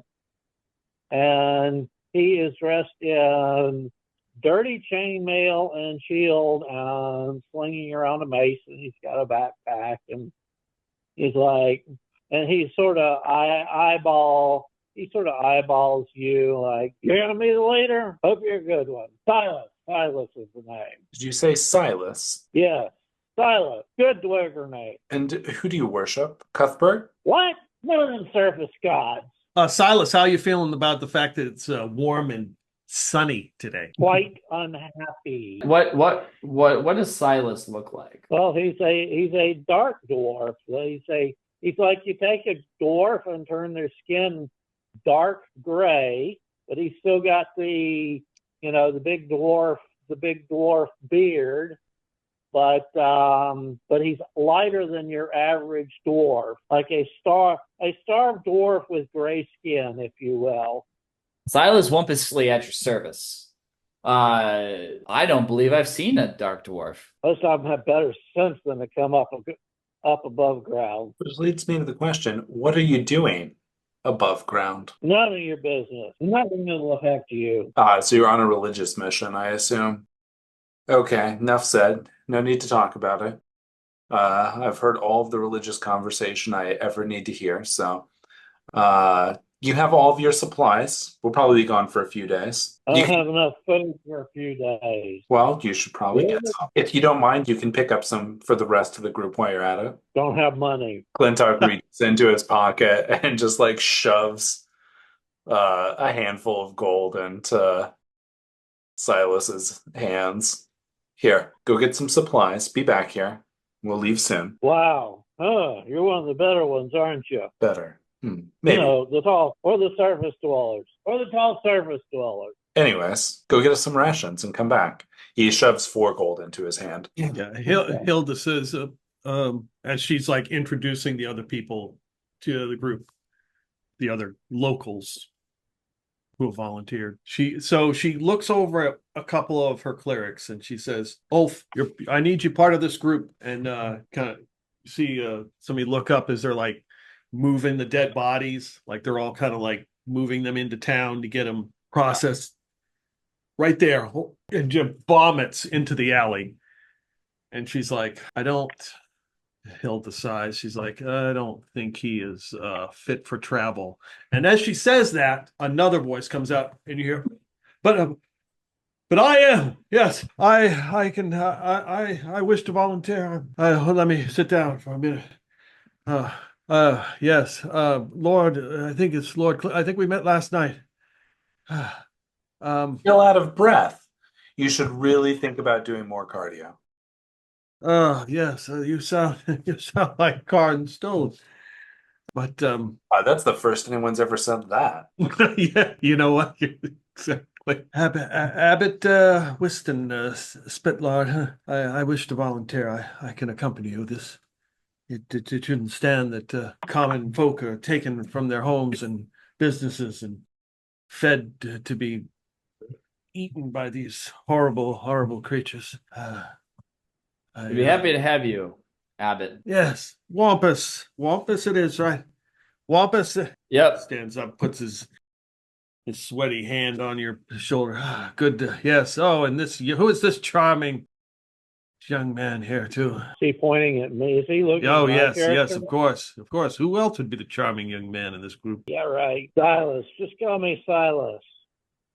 So, yes, we're like an adventuring troop. I feel at least 4 years younger. What Wampus is going to look around to see if there's any readily available beers. Yes. He finds a bottle and pours it into a glass. And Abbott, we couldn't have you going out without one for the road. Oh, that last evening that you handed me one invigorated me. Surely, I thank you again. You're so kind. Sure, another one won't hurt. He downs it in like 2 seconds. Ah, yes, those crookhorns won't stand a chance. Whatever foul beast coming our way, we'll dispatch them with the swiftness. I hear they stole some brews too. There may be a drink Bastards. waiting for us at the end of this road. Let us, if we must, call in the name of the one true God. Shall we? Shall we? Yeah, well, we shall, yes. So he has like this crappy leather armor that barely fits, and a shield with a hastily painted rose with thorns on it. Oh, classy. Let us go. Yes. Well, Silas is going to get supplies. If you want, you're welcome to go with him. He Oh, yes, the carrying. of course. No one should walk the streets of Prigwort alone. It's always Yes. good to have good company. He looks like quite the conversationalist. Buddy system. You should ask him about what gods he believes in. Ah, yes. We'll talk about the one true God to raise our spirits. Come, Silas, let us shop. All right. Well, I got some rations, but they're 5 gold, not 4. So you made me send more of my almost non-existent money. You could have bartered. Yes. Well, naive is indeed one of his characteristics. All right. Yes, the cleric had a 3 con. So it's like, Nice. and so when you made those rolls, the D20 and the D100, that was the D20 was the map of Prigwort to see what place was affected and who was taken, and the D100 was how much damage was done to that place. So it was just happenstance that it was Mildred and the clashed Antler. It was just random. Nice. So Cool. All right. Well, once they get back, we will head out. yeah, it is warm and sunny. 26 days Simwald. I need to check one thing because actually, you might be in luck because did you pick up another spell, Dustin? Do you get 2 spells? Or do you I get have no- 2 uses of the same spell? You know what? I don't know. Like if you're a druid or a cleric, you can pray for spells and sort of swap around. If you're a mage, you have to discover them and transcribe them to your spell book. You have to That's read what the I'm looking description or the class. Class characters, same difference. Shows both the number of spells and the number they may memorize. Also transcribe spells into spell books, similar to a magic user. Then you can only memorize what you know. Yeah. One of Johntor's big beasts. But yeah, I'd have to get an opportunity to learn new spells. You guys kind of head out. There's a secret. Let's see. None of you guys would know that. There's a secret passage in the southern gate part of the town that people snuck in by. We'll just say that after the battle, that was discovered by people who the Knights of the Order of Saint Sedge, when they walked around, they eventually discovered it because it was probably left open, and you begin to travel south. Give me a D6 roll, Wes. 2. Making the best time you can, considering the abbot is not very fast, but he is attempting to keep spirits up. All right, let's roll a D20. Will we get another gloam? That's the question I want to know. Go ahead, Wes, roll a D20. 6. Traveling through like the forest. There is kind of a path through here, through the forest that you're traveling. And you come out of the woods and there's a glade, which I'm sure is like an open spot of grass, right? Maybe? Yeah. Yeah. And in this glade appears to be 3 elves, and they are with a white stag, like, petting it, and they, seem to be all around it. Hello. Do not be alarmed. We're looking for someone who was stolen, who was kidnapped from Prigwort last night. Have you seen any crookhorns? That's a magnificent stag, by the way. So one of these elves comes walking over with this large staff that looks like at the top of it has got a claw, but it's made out of wood. And they're wearing like some kind of fur, like shawl with some sandals. And when they get close, you realize they have pearlescent eyes without pupils. Oh. Her eyes do not have pupils? Correct. You are looking for Crookhorn? Yes, they conducted a raid last night on Prigwort and stole kidnapped a few of the townsfolk. We are hoping to find them still alive. Have you seen them pass this way or signs of them? There was a group that passed this way not too long ago. They How long? were more mortal kind, though. Interesting. Did they seem to have anyone bound with them? No, one had a gold tooth. Huh. Yeah, we did share all details with Clintok, so that should be a clue. Yeah. I think I might know this man. Was there I'll describe Mildred. I forget her exact appearance, but She seemed in distress. I see. But was not bleeding, no? Injured? Emotionally. Yes, that will happen. Do you remember exactly how long ago it was and in what direction they might be traveling? I think if you follow the path, you will eventually arrive at the destination. I see. And is this beautiful stag yours, or is it of the glades? It is the Dolmen Woods, yes. I see. Well, protect it from those horrible, gruesome crookhorns. Yes. I don't think any have passed this way. I would remember their stench. It is quite bad. Well, anything else we should be aware of along the path? If you head south, it is very dangerous. There is a worm that lives somewhere that sleeps in a chasm. Good to know. Is there anything, well, how well do you know this worm? I know it only of legend. Oh, okay. Do the legends tell what it likes to collect or what it likes to eat? Either one. It is supposedly it collects valuables. Yes, valuables. Interesting. They say that a sword from fairy is among its hoard. Best be on our way then, and we'll definitely avoid that worm. And Clintok just like glances down at his compass for a moment and then shoves it back in his pocket without looking at it really. Yeah, the compass really doesn't give you. Oh no. I didn't look at it enough to actually like get Oh, it. okay. It's just more of Okay. a not now. Okay, gotcha. Yeah, thanks. Okay. It's one of those reflexes. Like, do they have? Oh no, can't spare the time. And if you guys aren't familiar, when they talk about worms, they are talking about dragon. So they don't seem to bother you.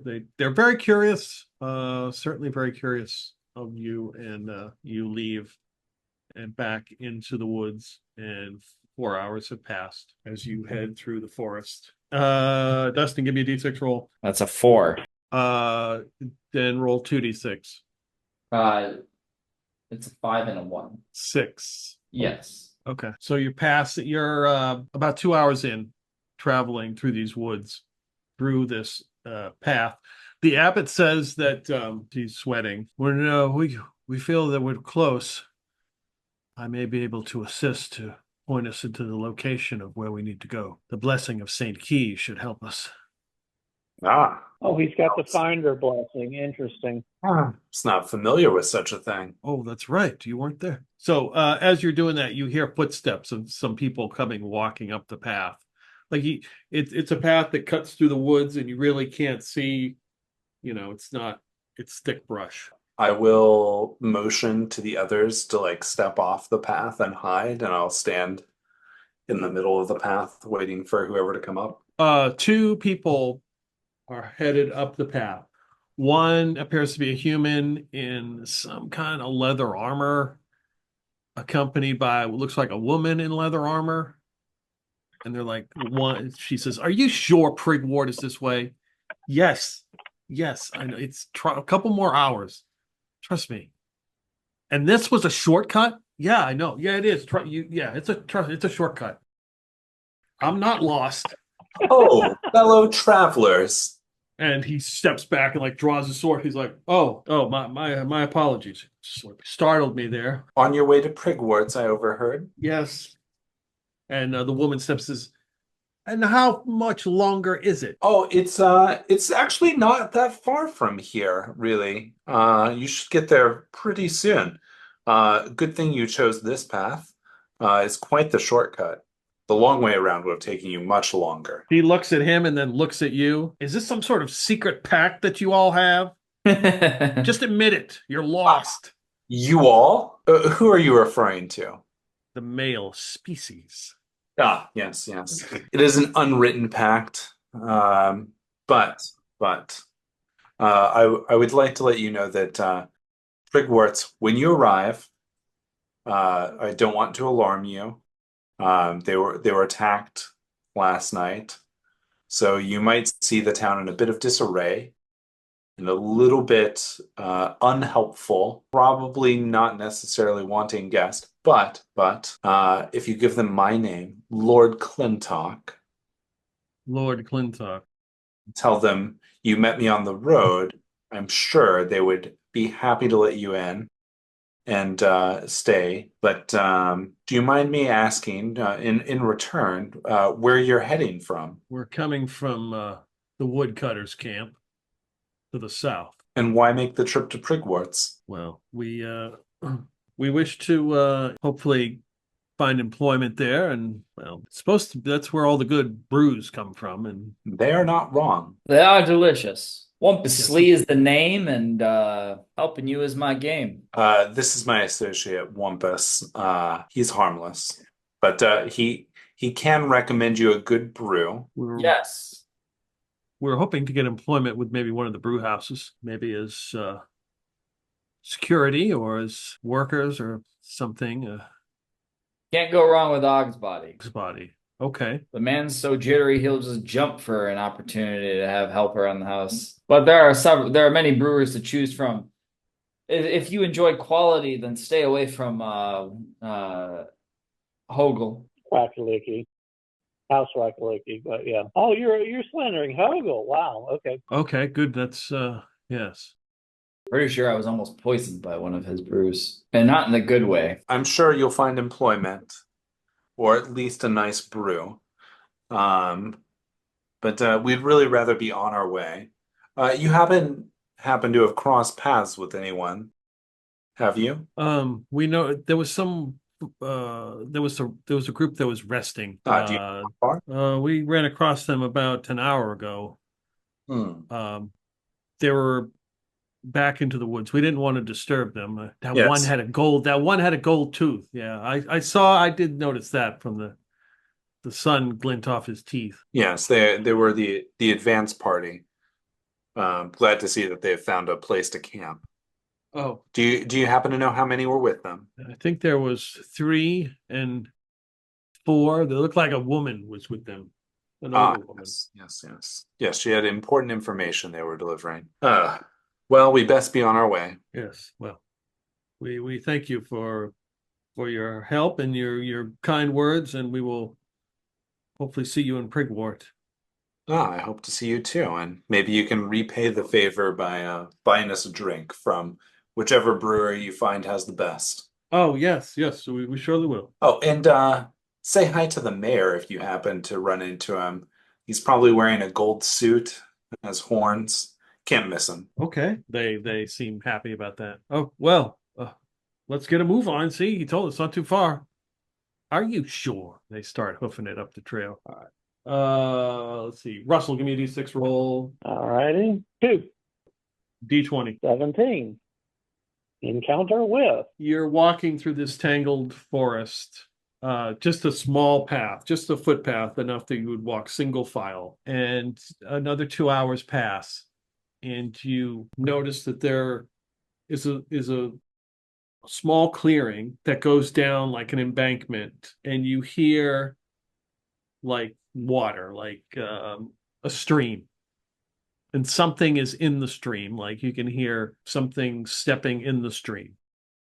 From this vantage point, you cannot see anything. You would have to walk over to where this embankment is and look down. I will try and move silently towards them. In the stream, sort of moving and frolicking about, is a white, glistening unicorn.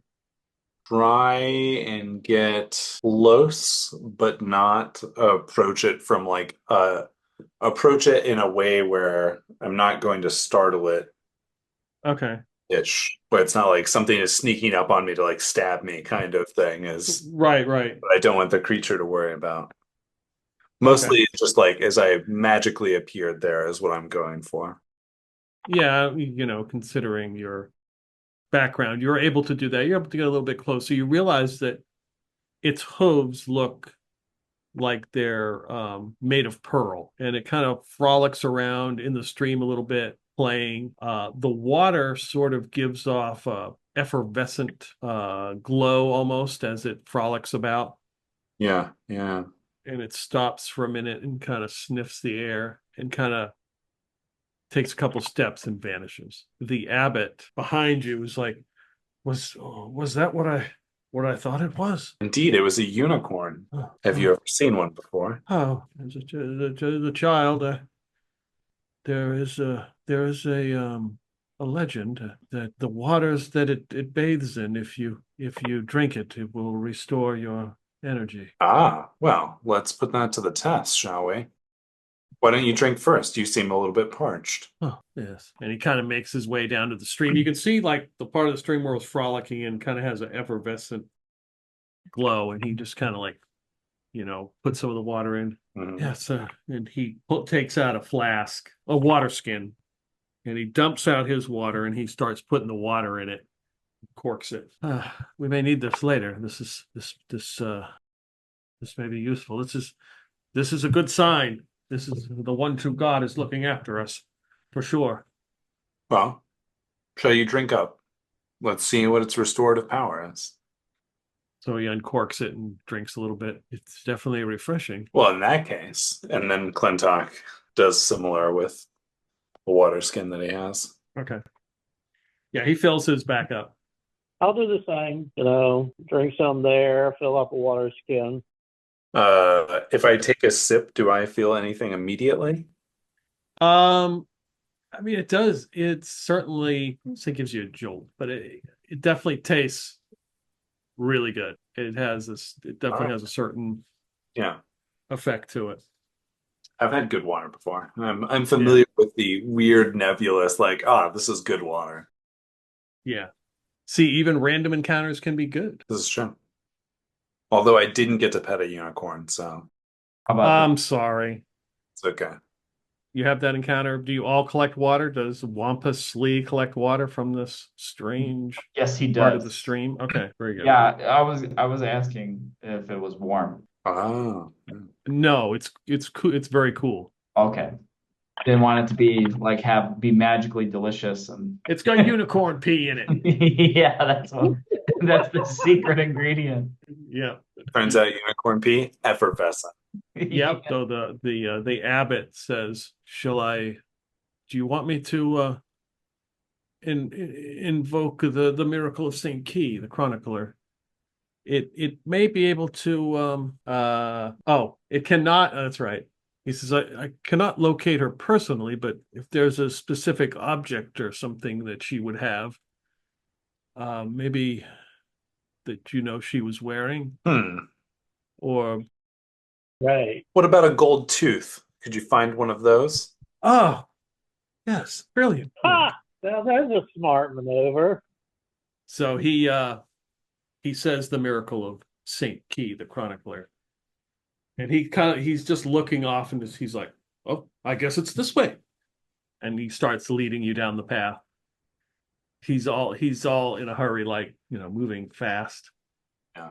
This is how we find a gloam. Yeah, that's how you found one last time. Yep. He kind of stops and then makes his way off the path. Like you guys are kind of like walking, pushing, going through the woods a little bit. I assure you, this is definitely the way. Okay. Well, we should start being quiet now. Ah, yes, quiet. And as you're moving, he stops because you can hear the grunts and groans of some creature in the distance. Interesting. I'm gonna try and see if I can move silently up on this thing. If it's like roughly how far away? Like minutes away, kind of distance? No, I'll say like 100 yards. Okay, so pretty close.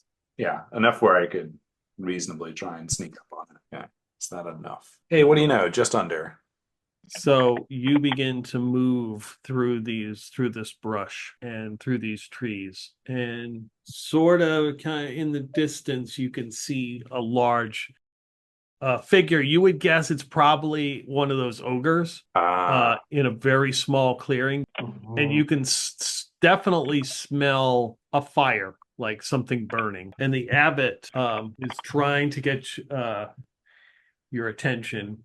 He's like, Clintok, on Clintok. And he's pointing in the like in a different direction, like away from where the ogre is. He's like, over there, it's pointing over there. Yeah, so we have one ogre. I'll like whisper back to him. How far? He points, and you can kind of see, like you're in some brush and stuff. There's like a patch of briars and like tangled vines, probably like 10 feet away from you. Good, very good then. I'll look back over at Wampus and say, well, should we awaken the ogre to our presence, cause chaos?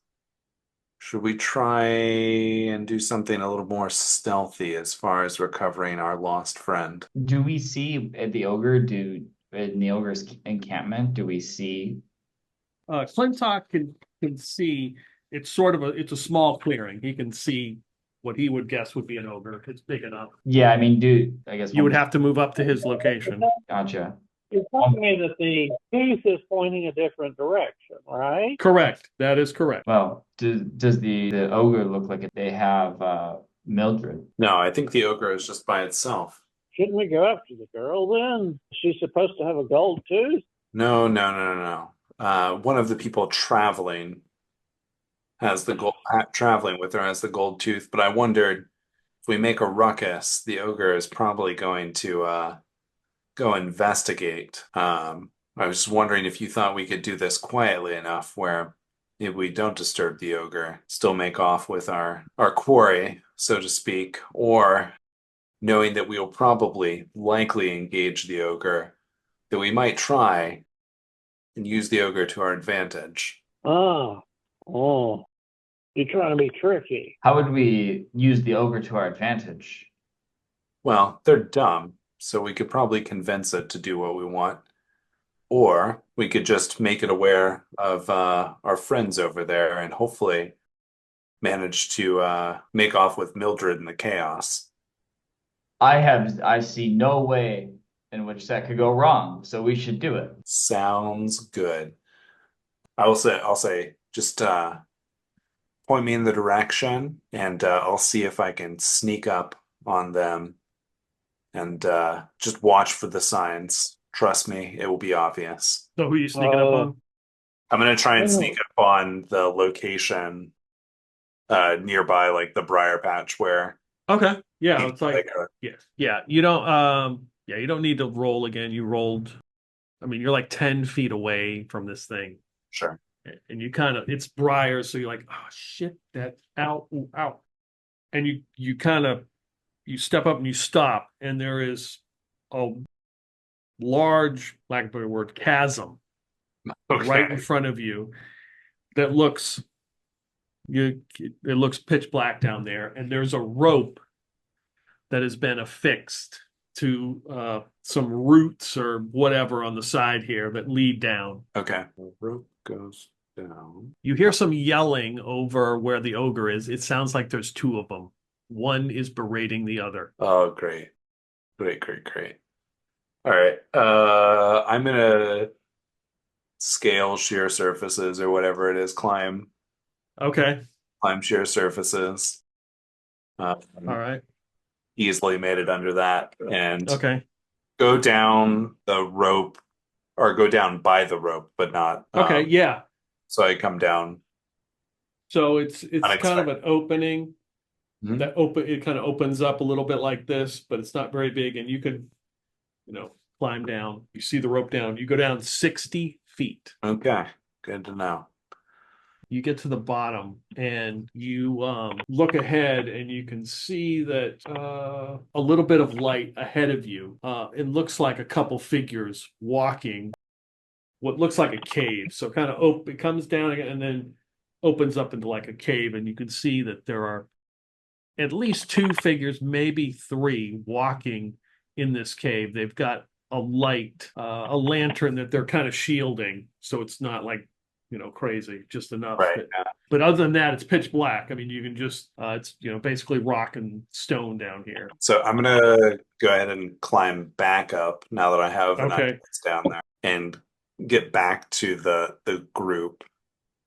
Okay. And I'll be like, okay, so there's a chasm just past the briars, and it's a 60-foot climb down into the cave where I think our party that we're looking for is at. That also means the ogres probably can't get down there very easily, which good in the event that we make loud noises, but also they're probably, if they do hear, they're probably going to wait by the rope. Because as dumb as they are, they can understand like, oh, this is the only way in and out of this. So my thought is, if we can hide a rope that we tie up somewhere else, then we can use that as an escape plan. And if we make enough noise, the ogres will come running. And if we can't dispatch those that have Mildred captive, maybe they'll make a retreat up the rope and the ogres might attack them from there. I don't know. Got any better ideas? You're thinking the ogres are allies of them or enemies? Because we know ogres attack the town, right? That's true, but I don't think all the ogres per se are, well, I don't think all of the people that attacked know exactly who was involved with what. They seemed like quite the loose assortment of people taking orders from somebody. So, okay, so you think the ogres are enemies of the guys down there? So is there any way to get the guys down there to come up and run across the ogres, maybe? I mean, if we attack them, they might try to escape up the rope. Okay. Makes sense to me. The other option is that if we hide a second rope somewhere, but leave it topside, I could climb up. Well, I could pull the one rope up once you guys get down to the bottom, and then climb down myself since I don't need it. And then when they try to come and escape, there'll be no rope for them to escape up. But I could always climb back up and throw a rope down. That's also another potential option. Okay. Don't we want them to, leave? We're just after the woman, right?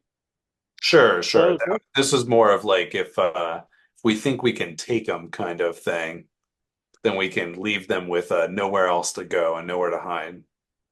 But I honestly don't know about you guys. I personally don't prefer to fight a fight that my enemies actually know is happening. I prefer to stab them in the back before they know we're in a fight. But maybe you lot are more forward in your combat than I am. You hear the noise of something being emptied, like a bunch of contents of something being dropped onto the ground. Sounds like the contents hit something metal or something, but you just hear like crack, somebody dumped some shit out. And there's some more yelling over at the ogre camp. So how many lights did they have? Only one. Oh, and I forgot. What kind of light? What kind of light? Torch or lamp? It seemed like a lamp. But I forgot. This is more your domain. Yeah. That's a good point. Here's what I suggest. You and I will go down. Your first shot takes out the light. I can see without it. They can't. Okay? Then what they're going to do is try to run to the exit, and I can take them from the back while they're doing that. And then you guys can ambush them up top. I don't know what we do with the ogres, though. But, I mean, if you take out the light, I should be pretty good against, at least one, maybe two or more. Well, I might be able to handle one of the ogres. all right. Well, if it comes to that. You can, ambush them where you can. Take out the light. I'll take care of killing them from the back, and you can ambush them from the front wherever you guys have light and can see. That seems like a decent plan. And take care of the ogres if we must, but hope the briars and the fact that it's down a chasm keeps the ogres at bay for a moment. Yeah, but yeah, you're right. It's cave. Nice to find a homey little place. All right. Oh, when we're ready, pat me on the shoulder and give me a count of 6.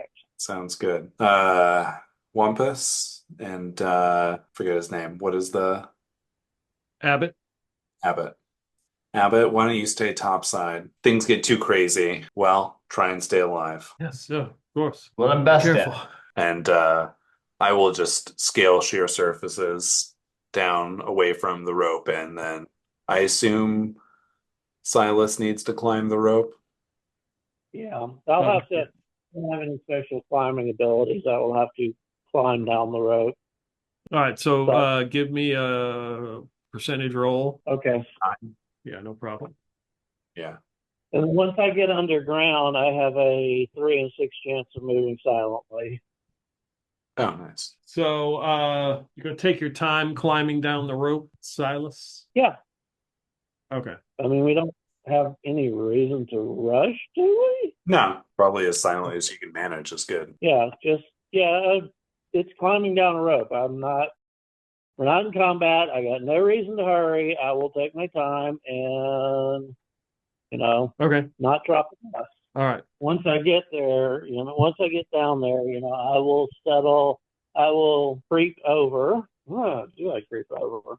Yes. He seems amazingly silent once he gets down in the dark. Okay. And You he- get down there, so Silas, you can see, right? You have 90-foot infravision. okay, and the infravision is that heat signal basically see black and Yeah. white? Characters who have infravision can see the heat energy that radiates off living beings. Generally, living beings will be visible as bright tones, while cold items are gray or very dark objects are in black. It is not possible to read. Range depends on the race. Infravision only functions in darkness, so he has to pop the light for me to use infravision. Gotcha. So yeah, I'll creep up. I will creep up next to him and wait for his signal. I told him to give me a count of 6. Okay, and what so your plan, Clintok, is to take out their light? Yes. And then I will run up and deal with them. But You don't see the light as soon as you get down there. You have to walk a little bit. So, but down here, you notice you would kind of spot Silas, what looks like armor, pieces of armor laying amongst the dirt and the rubble. And then it's a large chasm opens up into like a cave, and you're walking down, and then ahead of you, you can kind of see the light and the 3 figures moving in the darkness. To the right, though, you notice that there is a passage. You can tell because the black and white. You can say, okay, that there's like some sort of passage there. can we see the 3 figures well enough to see if it's like, male or female? Good question. No, Would you I just be see able to- 3 figures like moving as silently as they can. They are being extremely cautious. It's to me that our 4th person, Mildred, is not with them at the moment. That's a guess. Don't know for sure. But since there's like just basically one path out of here, I'm going to attempt to move silently towards. The intent is to block that path or get close enough to it, if I think I can, to block that path so that when the light goes out, if somebody comes running, I can get the jump on them as they like try to run down where they like dead reckon where the path is if they can't see in the dark. Okay. Maybe they can, which makes this a risky plan, but here we are. All right, so you're gonna take out the light. Yeah, I'm gonna try and take out the light once I get close-ish to where that path that. Okay. Make a move silent roll. Yep. Oh, 7. Nice. Okay. Yeah, you go past it kind of the cave kind of goes down a little bit of a slope, and you're moving very silently, and you get close enough to the 3 of them. You see that there are 3. They've got that lantern, they're kind of looking around. and the light is sort of hitting. It's starting to get a lot bigger in this cave. Like it was kind of narrow, then it's opening up and getting bigger. Okay. All right. Okay. I guess I'm following him because I'm expecting him to give me a warning. So 3 and 6, and that's a 2. So I'm also moving silently. So And you have moved silent. Yep. I'm gonna go ahead and try and take the shot. So Okay. When I see he's starting to the shot, I will enact my ability. And this may surprise you slightly because he didn't think to warn you about this. Silas starts to expand. He is getting larger. nice. Okay. Clintok is unnerved by this reality, but here we are. So I'm going to re-roll that. Okay, that's The first image that jumped to my mind was Weird Al's fat video, That is exactly how I imagine it to be. but like with muscle. Yeah. But yeah, it's just like a skinny guy, and then like he like pulls something, and then just starts to like grow a little bit. I got a 15 plus 1, so 16. Yeah, I would say that would be good enough to hit, even if these guys aren't. Be an attack roll plus trying to hit a specific item. Just shoot the arrow.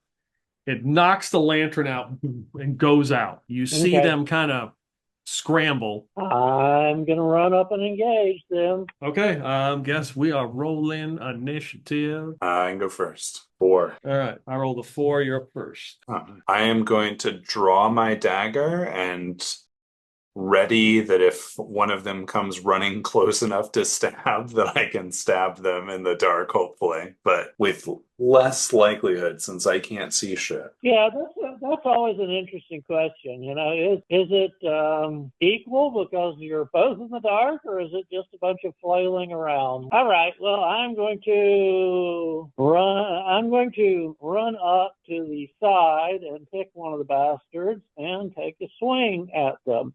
Now, I am looking at the darkness stuff in hazards and challenges, and it's not telling me exactly how that affects combat. So maybe you know, maybe you've dealt with it before. I don't know. In any case, I roll a 16 to hit whoever. Yeah, that's a hit. Okay. 1d6, and then it's doubled because I am enlarged. That's a 5. Somebody gets whacked hard for 10 damage. Nice. Okay, so what are you hitting them with? Mace. Big old thud thwack. So all these guys know is that it gets pitch black and they hear, and one of them just gets whoosh. You can hear the thing hit somebody and splat, and they drop. That one just drops to the ground, and they're like, shit. The other one says, I told you this was a bad idea. Well, again, I'm sorry, I don't know what the darkness mods to combat are, but at a minimum, they should not be able to see me. No, they don't appear to be able to see you. Absolutely not. They just hear a noise and heard a horrible squishing thud sound, and somebody dropped to the ground. What are you going to do, Wes? You're waiting to see if anybody comes near you? Yeah, I'm just like, that's going to be my tactic for the moment, just to Okay. hold off, because I have put trust in our new friend Silas here, for better or worse. So as they do that, one of them, you hear that they're panicked. One of them strikes a torch and is like, what the hell? The other one says, don't do that. And he tries to run. Like you hear him running, like, he's scampering around the rocks. And he seems to be he's not headed, well, you wouldn't, Clintok really, well, you see the torch lit. Yeah. He doesn't seem to be going in your direction. Like he's confused because it's dark. And Right. you just see the form of Silas now, and the guy with the torch running. Silas started out about 4 feet tall. He's now about 8 feet tall. Nice. Well, I'm glad this cave allows for you to stand up at 8 feet tall. So he looks almost ogre size right now. Let's see. He lit the torch, and now you see the body of whoever it is on the ground, looks very dead. Next round, I rolled a 1. Well, that's good because I have to go and I've got a -1. I roll a 6, of course, and completely blow it. Okay, I'm a torch guy. He just blew my advantage, not at the torch, but at him himself. Another 16. 6, 3 doubles to 6. You can tell me how he drops. All righty. Oh, let's see. What's amusing? Oh, let's make it really amusing. I like clip him hard in the leg, and he collapses on his back with his mouth open, and the torch drops and lodges in his mouth. All right. Can I see the third person well enough I would say no, because he's kind of out of your field of view, because the cave kind of opens up like this, so he's not heading your direction, he's off somewhere else. Sure. Okay. I am just gonna, in an attempt not to give up my position, I'm just gonna hang out where I'm at, and hopefully he doesn't see me either. Okay. All right, so Silas, you see the other guy like scampering around, confused. He looks panicked. You hear it. We got to get out of here. We got to get out of here. And emerging from the darkness, you see the signature of a very large creature. And you hear something say, I prefer my kills fresh. And he tried this huge head, snaps at that one guy, he misses, but this tail comes whipping around and hits this guy. And Clintok, all you see is the image of this figure of this person go flying across your field of view and hit the side of this cavern with a splat. All right. Do I have any earthly idea what the heck this is? This is probably the Wyrm they were talking about. And this is the initiative roll that you want to win. And I rolled a 1, so. I guess, should I roll, even though I'm not in the fight? You can, yeah. That'd be pretty funny if you had a negative. No, I got a +1, so. Okay. Yeah, automatically would win. All right, you guys are up first. GTFO. Full move plus dash. How wide is the opening that I am in at the moment? The cave itself is pretty big. No, the passage that's off to the right. Passage off to right. It's not very big. I mean, if you're trying to surmise if its head could get in there, yeah, probably not. Well, I'm going to take my chances here, and moving quietly still. I'm going to try and slowly, without lighting a torch or anything, go down the passage some more. Like, basically, I have my dagger in my hand, but I'm keeping one hand on the ground and one hand on the wall and just slowly feeling my way along.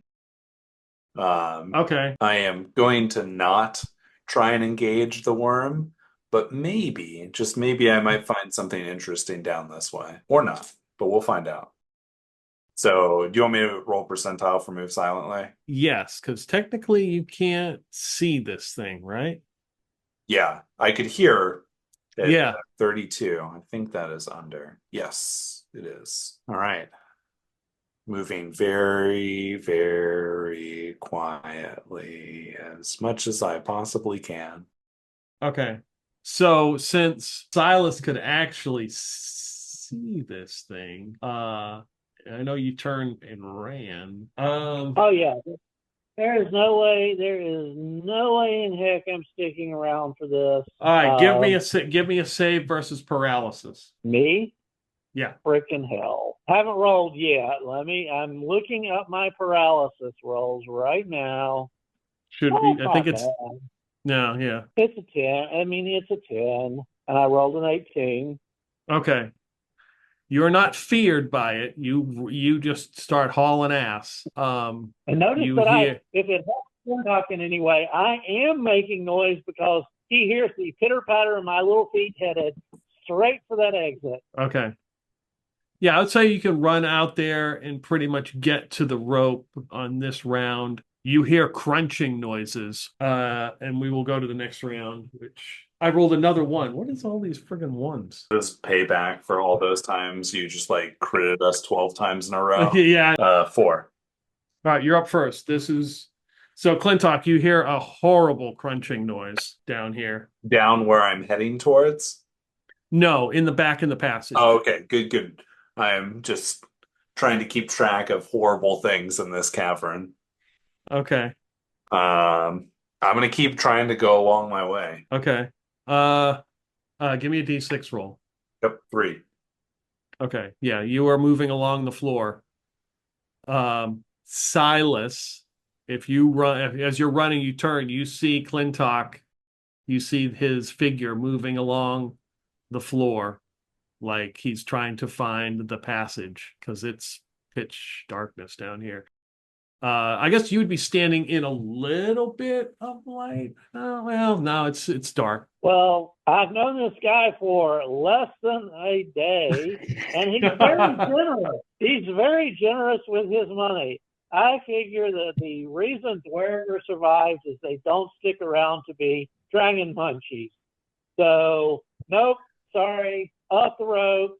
And again, I am not going to make any effort to be silent. So if Clintok needs to get out, he can listen for me scrabbling up the walls. Well, this is the part of the program where you do need to make a dex roll because you're hastily climbing up a rope.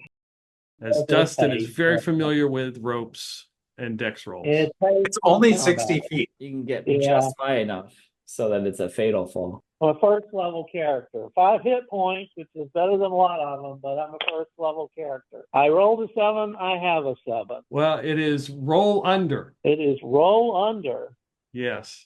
Fine, I'll use my hustle point. And that fails too, so that was an 8. Hopefully that means fail early rather than fail late. Okay, so let's see. So I don't think you get 60 feet in one round. It would probably be like 30 feet. That sounds right. I'm going to roll a d6 and divide it by 2. That's how far you got before you fell. Oh boy. 30 So feet. Now I got to try to remember what the fall damage was. D4. You remember, Dustin? Is it D4 or D6? I don't remember, but we can look up really quick. Maybe a distinct case of nice to know you, Silas. 1d6 damage per 10 feet. No. Oh, God. The only possible advantage there is it a hard surface? Is it stone or is it soil? Oh, it's, I think I said stone because there was rocks and stuff down there. All right, 3d6. Okay, the first roll is a 2. All right. Second roll.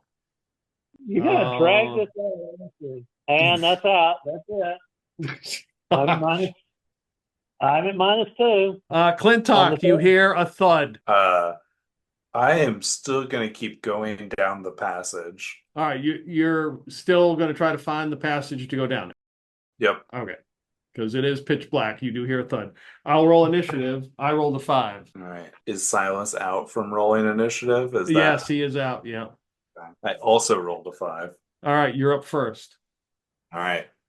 Gonna keep going. I figure Yeah, give me a d6 roll. 1. You find the passage in the dark. Yes. You move past some rocks, some stones, pitch black. You can hear crunching noise. Try and block whatever thoughts pop into my head, what that looks like, and focus on the prize. Just All right. moving along. Wampus, give me a d6 roll. A 1. So you and the abbot are there, like nervously waiting. You hear what sounds like a woman cry out and an instant thud, and it sounds like it came from the ogre camp. Wampus turns to the abbot. That might be Mildred. Oh, okay. We have no time to waste, though. Yeah, and she's gonna start creeping. So he's gonna All right. stealthily kind of like walk up, to the eaves to see if he can see what he can see. Okay. Yeah, you move along the brush and just give me a d6 roll. Another 1. Okay. You seem to be doing a pretty good job. The abbot is not. He's huffing and puffing. He's like, and he keeps, he'll he hits his shield, clank, and but you move up, and when you get close enough to the ogres, you see that there are two of them on just this small little opening. They've got a fire going with what looks like a big metal pot that's got all these, it's bent and got shit in it, but it's huge. And you see what looks like the top of somebody's head laying on the side. And there's two of them there. One's got a huge spoon in their hand, and they're just like, fussing at each other. And one of them kind of stands up, starts sniffing and looking your direction. It sounds like, smells like somebody new coming our way. We roll initiative for the next round. I rolled a 3. That's on you, Wampus. See, that's a 6. You're up first. So how far is it between the chasm and the Ogre King? Well, before, I would have to say it's like 60 or 70 feet away. Okay. The abbot kind of looks at you. Well, what do you think we should do? I think we should move it. I think we should, if we can get the ogres to the chasm, I may be able to lure them over, or at least one of them. And that would take care of one of them. So how about this? How about you run and make a lot of noise? He gets up immediately, starts swinging his mace. In the name of St. Cubert!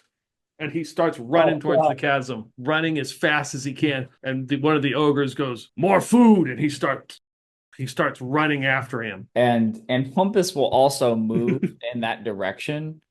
Okay. Until he can get to the point, because he's gonna have to be able to cast the spell. So what he's gonna do is he's gonna kind of like Wile E. Coyote style, put a continuation of the forest through phantasmal force. All right. And so I would do it and give and tell the abbot, when you get to the rope, just go down the rope just a little bit. Okay. So yeah. All right.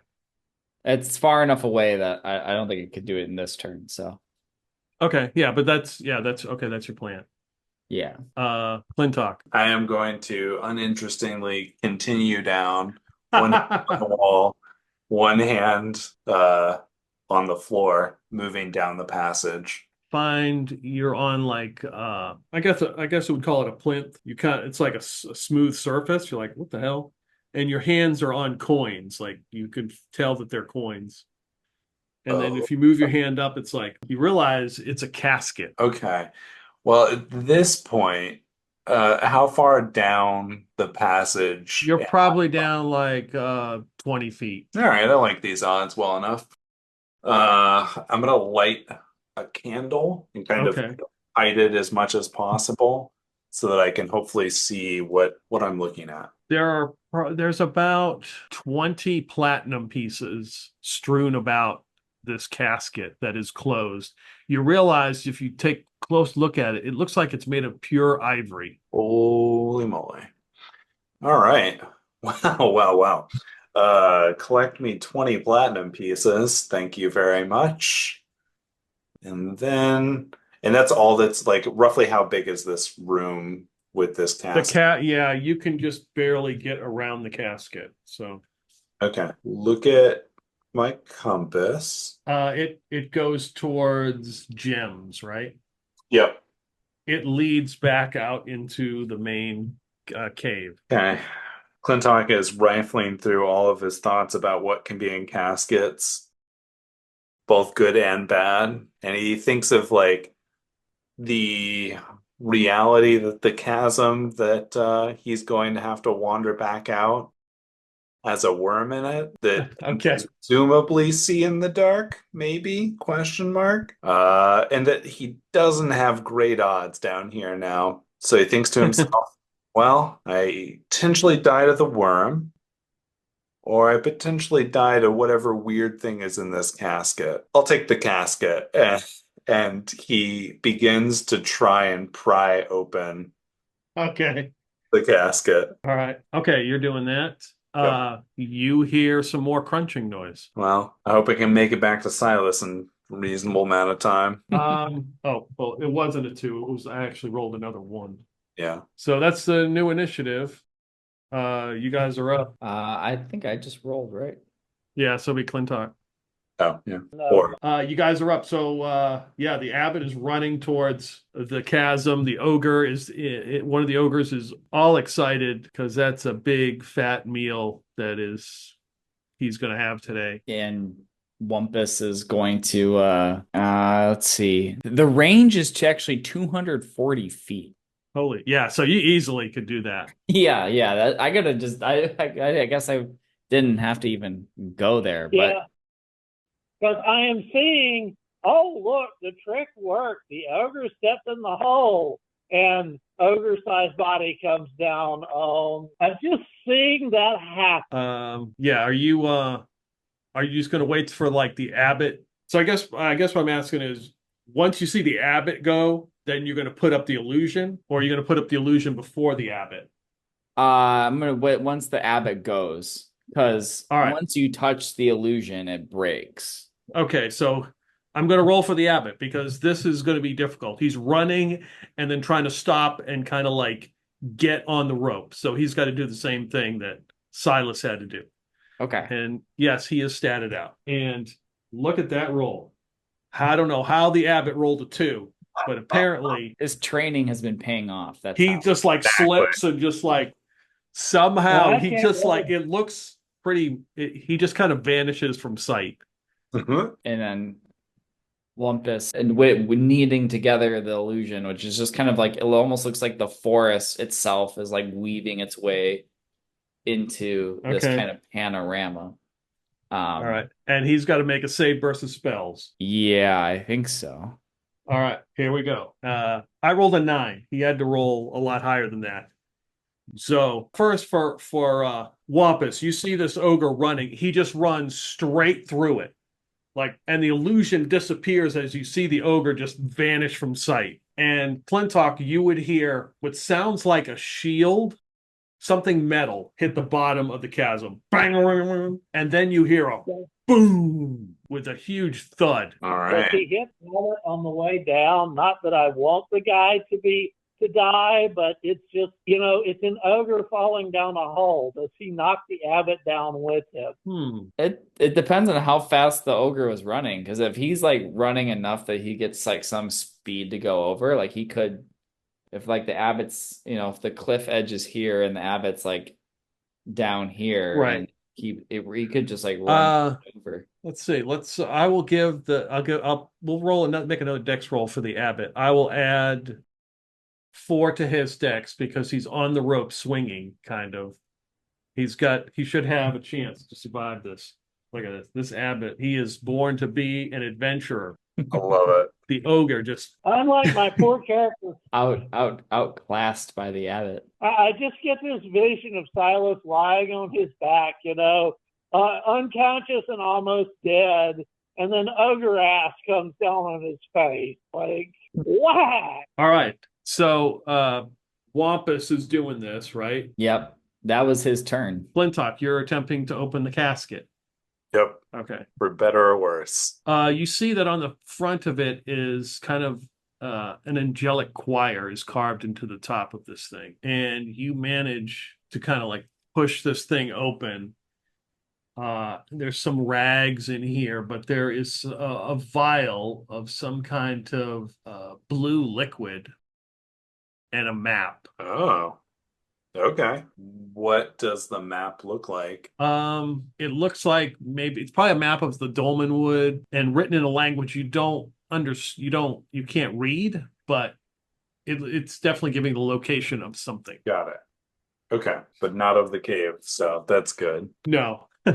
So you hear some heavy footfalls, Wampus, as the second ogre comes running up with that large spoon, which looks more like a club to you, and attempts to go after you. Okay. And I rolled a 19 Yep, and 2 damage, that hits. yelling at you. Just got spoon. Spooned by an ogre. It's not the way Wampus wanted to die. Well, thankfully, Wampus now has 4 hit points. I guess yeah, and let's see what you would hear. You sense something, Clintok, moving past the outside where you're at. Like it's moving down. You sense it moving. You can hear it's rustling along ground. But it sounds relatively big. Oh yeah, Okay. Well, I'm just gonna stay hang on out. that for the moment. Yeah.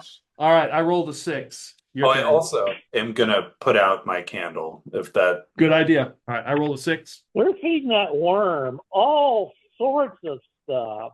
I rolled a 3. Probably the best it's eaten in months. You hear some more crunching out there, Clintok, and the ogre will attempt to go after Wampus. No. Oh, Not well, Wampus Slee. That's a hit. 3 damage. Still alive, just barely. You're clubbed with another spoon to the bam, yelling at you. All right, it is your turn. Clintok is definitively gonna wait until he hears whatever scream back away. But maybe he'll have to wait a while depending on how many crunchy things fall down this. There's no disengage, Wampus. You could just run, and you don't. There's no attacks of opportunity. Yeah.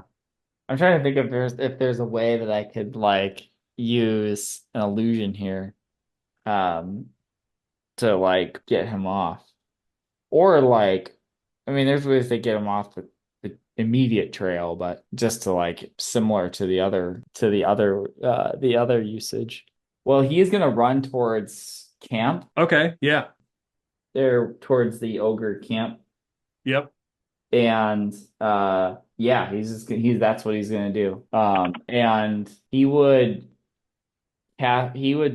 trigger another illusion. That would be an illusion of himself running a different direction.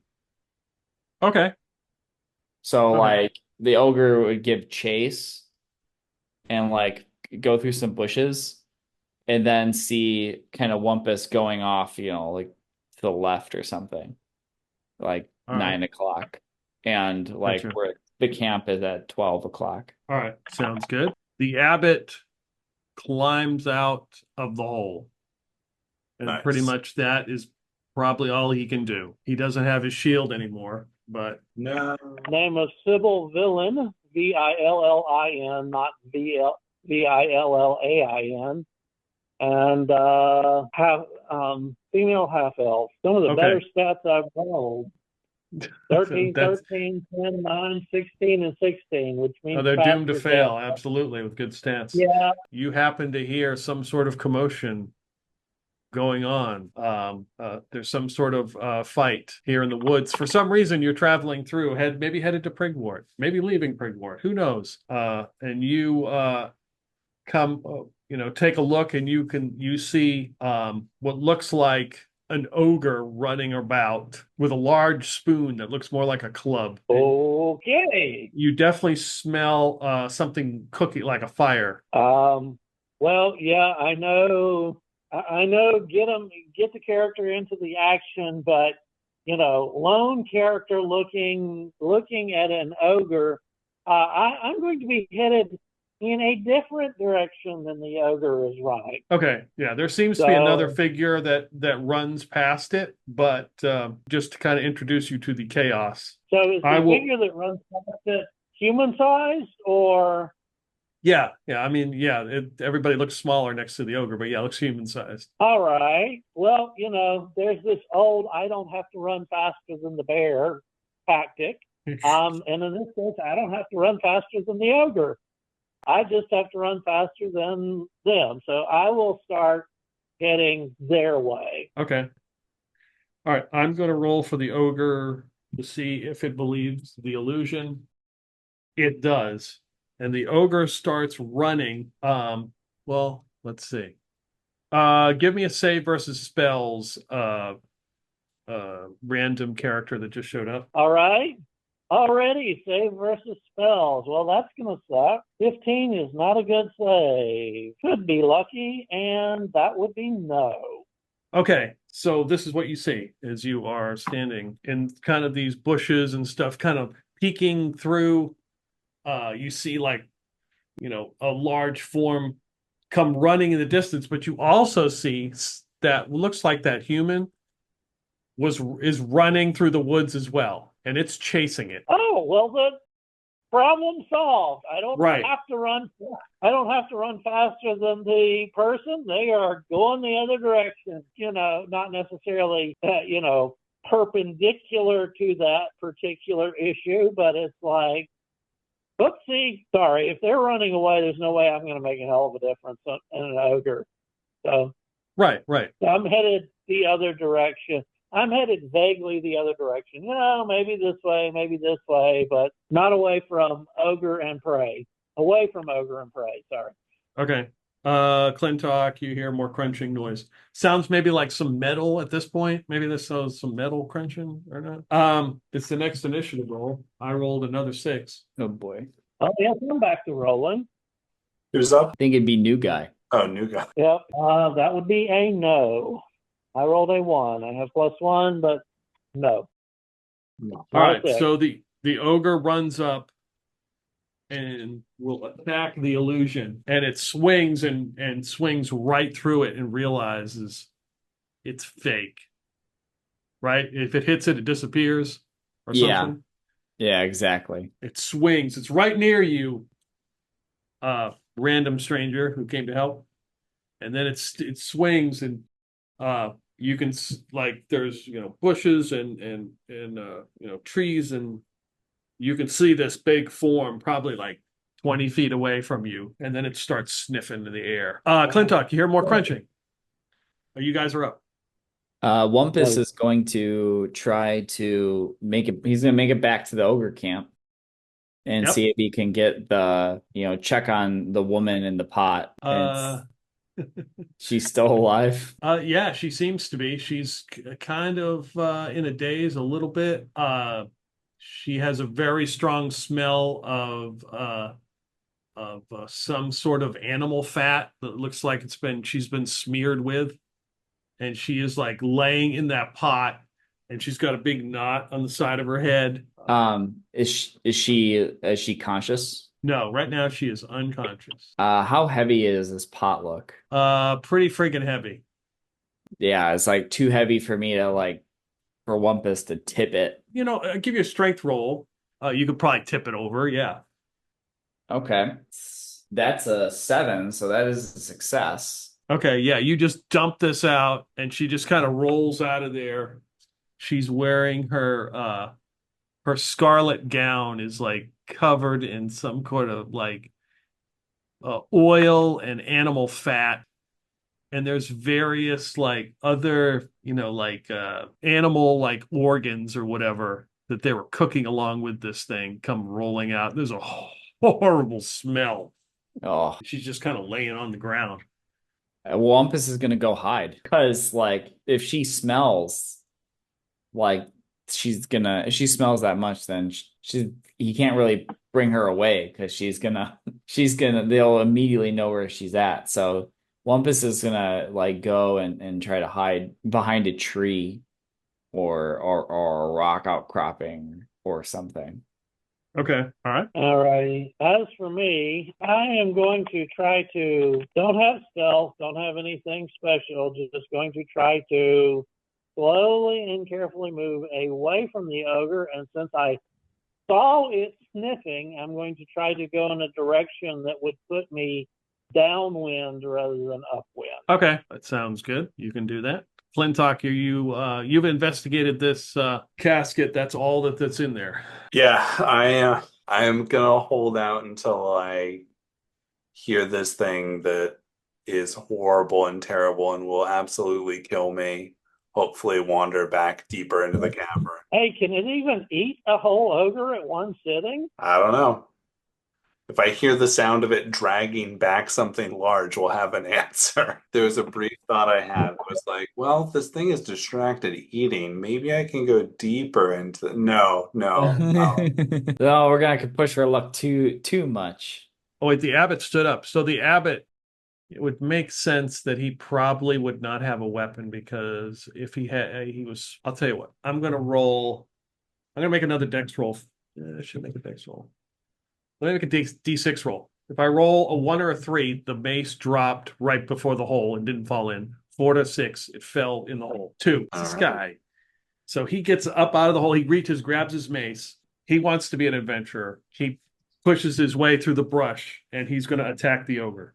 Because that's what he's going to do with his mace. Let's see. See how the one true god fares. Look at that roll. 17. Whoa. He's the hero we need, but we don't deserve. He clubs this ogre. Completely takes her by surprise. Oh, hell. Fine. Somebody is already stupid enough to be attacking the ogre. I will pull out my bow and start attacking the damn ogre. At least I don't have to do it up close and personal like an idiot. But each time I'm going to move the maximum back that I can, and then fire. Freaking moron. 30-20. Nice. So I would say that, it's a hit. Max damage, 6 damage. It's got a little bit of cover because you're shooting from a distance because there's vines and stuff, but you still hit it. You nail this thing. It's taken 2 hits. All right. I rolled, you guys are up. I rolled another 1 for my initiative roll. It's terrible. Could try again, see how this goes. That is a 7. Yeah, you're up first. You can hear, the ogre's pretty damn big. So it looks like, you would have seen the abbot run through the brush and stuff. And you can see him fighting. You can barely see the abbot, but you can see the ogre above all the brush. Yeah, go ahead. You can go ahead and attack it. I'm going to, again, take a few steps back, hoping like hell if it comes to run, I can run. This time, nat 20. Holy cow. Okay. Well, I don't have to worry about whatever extra cover it's got. So max damage plus the roll. I only rolled a 2, so that's 8 total. All right. Give me a D100 roll. Please be good. Please be good. 80. 80. Yeah, that's good. Okay, there's no other target, so I'm good. So basically another target would take damage. So this thing will take damage, and since it's got 1 hit point, you don't need to roll. Tell me how you kill the ogre. Wow. Okay, fine. We'll go for another humorous death. Arrow goes straight in the ear. The ogre, not realizing it's dead, reaches up and scratches and collapses over. I love it. And the abbot goes, "In Cuthbert's name." I kind of looks around to see where the arrow came from. Like Wampus, you just see the ogre standing there, and it looks like something is in its head, and it scratches, and it just collapses to the ground. You make a crashing noise. And Wampus is going to go and try to then, pull the woman out of the stew, try to slap her awake. He has his water skin with his water, the unicorn water. Yep. It's gonna try to put some in her mouth, get her to wake up. Yeah, she kind of comes to. Oh, where am I? Mildred, are you okay? Yeah. Oh God, what is that awful smell? You were nearly dinner for a couple ogres. However, Wampus Slee saved you. I will forever be in your debt. I like where this is going. I'm not working alone. My group has also helped here. So let's go find them, and then we can head back to Prigwort. Yes. So she kind of tries to get to her feet. You grab her, and your hands slide right off because she's got all that animal fat covered. It's just Yeah. Oh, gross. She's a bit soupy. And I assume Clintok is going to sit quietly and wait. Yep. So the abbot's looking around. What does he see? All right. A woman in plate mail and shield wandering over to him. She is a half-elf, and she is, let's see, personality, appearance, shiny and rugged. Her plate mail is perfectly polished, and she wears it with a bit of a swagger. Now that she has taken off her helmet, he can see that she has braided various beads and trinkets into her hair. I say, "Are you alone? Did you take on an ogre alone?" No. Of course not. I'm here with Lord Clintok and others from Prigwort. There were some people Lord, captured in an attack. Lord, Dolman Woods, Lord in the Dolman Woods. Is he an elf? You know what? I'm not sure. He could be. You know, Oh yes, we elf. were here to rescue someone. I'm so sorry. Quick, and he kind of like reaches down for your hand, like get on my shoulders. We'll make haste and head over to the ogre camp. I look at the fat guy and go, I think I can keep up on my own. By the way, name is Sybil. Yes, Abbott Wiston. What is his friggin' name? Wiston. I look at the guy in leather armor Spatlard. and I look at the guy in leather armor and they mace and go, Abbott, aren't you supposed to be sitting around some monastery somewhere? It's a form of life. I've taken up adventuring. I was inspired after meeting a paladin, the name of Karn Stone. Maybe you've heard of him. He worships the Saint Cuthbert. I will tell you all about him on our way back to Prigwort if you wish to accompany us, or when we rest. But for now, I'm interpreting her superstitious personality as believing in spirits and omens. I do not believe in gods, but the spirits are real, and the omens they give certainly are. Your gods are merely larger spirits that have deigned to grant you their powers. so the abbot makes his way over there, pushing through the brush, Wampus, and then following behind him, you see out of the brush come a halfling in plate mail. Oh, by the way, he's going to head over there. She, being superstitious, thinks the arrow that went into the brains is lucky, and so she's going to Yeah. cut the fletching off and weave it into her hair, and then follow the abbot. Okay. Hence all the beads and trinkets in her hair. All right. So, Clintok, you are down below and you hear some more crunching. And then you hear, it's moving back down. All right. You hear a large belch. I'm going to take this opportunity to slink back towards the exit of the passage. Okay. All right. 36, I believe. Yes. Okay. All right. My general approach here is going to be to. Did I see Silas go down? I think I did. You didn't have to see. You heard his footprint. That's true. And then I heard the thud from the fall. Yeah. Yes. The thud suspiciously followed by no other noises. Okay. All right. And then you heard something else much larger fall down.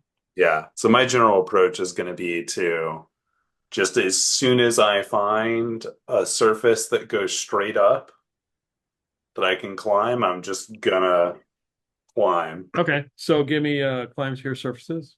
Yep. 63 under 91. After about 30 minutes, Clintok emerges from the chasm. I'll take this opportunity to try and find any of my compatriots. Yeah, I mean, once you get out there and you kind of look around, you can smell the ogre camp. Okay. And you head over there, and they're at the camp, and Madrid Highball is in her scarlet gown, that has been, dirty, and she doesn't have her normal golden earrings; they're gone, and her short brown hair is matted with animal fat, and she looks disheveled but very relieved, and it stinks to high heaven over here because there's all sorts of other things that were in the pod as well. Well, glad to see a familiar face. I wish it was under better circumstances. It's good to see you too. Did what happened to Silas? Good question. I'm not sure. Now that I've reassured myself that at least somebody is still alive, I can briefly go check and see if he's just paralyzed at the bottom of that drop. But I don't have high hopes for him. He was trying to climb out and clearly lost his footing. I heard him fall from a decent height. That's why I try to avoid any sort of climbing if I can. I've made that mistake before. I see. Well, I guess this just goes to show those underground dwarves maybe should just stay underground. Yes. Wow, sounds like he did, albeit not of his own choice. You mean there was a cave around here too? By the way, highly attractive female half-elf and plate male. Half elf or halfling? Half-elf. Oh, I thought you said halfling. That's why I was thinking you were short. Okay. No, You're short for half-elf. half elf. Okay. My bad. We'll say you're on the shorter side because that's how I envisioned it. With a deep bow and a flourish of my cape, he says, Lord Clintok, and who might you be? See, make that wisdom roll, make that wisdom roll, make that wisdom roll. She eyeballs you slightly suspiciously, but bows her head. Sybil Villin, not spelled Villain. Have you ever thought about changing your name instead of having to correct people all the time? No, it gives me a sort of flair. Besides which, it would be a poor omen if I changed my name. You change your name, it's like you're trying to deceive the spirit. You'll fit right in with some of us and just wanders away. I am actually going to go see if I can check on our fallen friend Silas here. So if you take the time, to climb down or whatever, I'm going to go through it. There's nothing at the, if you use a torch, Yeah. like you heard all this stuff land, there's nothing there. It's been cleared. Yeah. Probably lots of blood stain, but whatever. Well, yes, our poor friend Silas will not be returning. Well, I won't explain that one. Now that I'm above ground, I will take a look at the map. Okay, the map. Very good. Let me also the ogre, other than like mundane like items, did have a sack that looks like it's got like blood dripping out of it. Like it's soaked so much that it's like bleeding. Gross. Probably wouldn't touch that sack. Clintok takes out his compass briefly, verify whether it's worth going digging. That would be gems, right? So it does not, you don't pick up any gems. Yeah, not worth it. Okay, I found a random half-elf appearance generator. Rolled until I got the lowest height I could find in the generators. This female half-elf is heavily built and is 5 foot 1 inches tall and weighs 130 pounds. She has fair skin, jet black eyes, and waist-length metallic gold hair. She is right-handed. Other than the pointed ears, she has no noteworthy facial features. Her voice is low in pitch, and her habitual expression is serious. So looking at the map, you see that it points to some kind of shrine, and it has like directions. Someone's going to ask where you guys are headed. Well, now that we have found our quarry, we can head back to Prigwort. You mind if I come with you? I was headed to Prigwort's too, and it's obviously not completely safe out here. Not at all. The more the merrier. Yeah, I mean, we're looking for another warm body. Yeah, she gives you the side eyeball. I'll let you lead. Fair enough. But hold on, I have to check your spirit.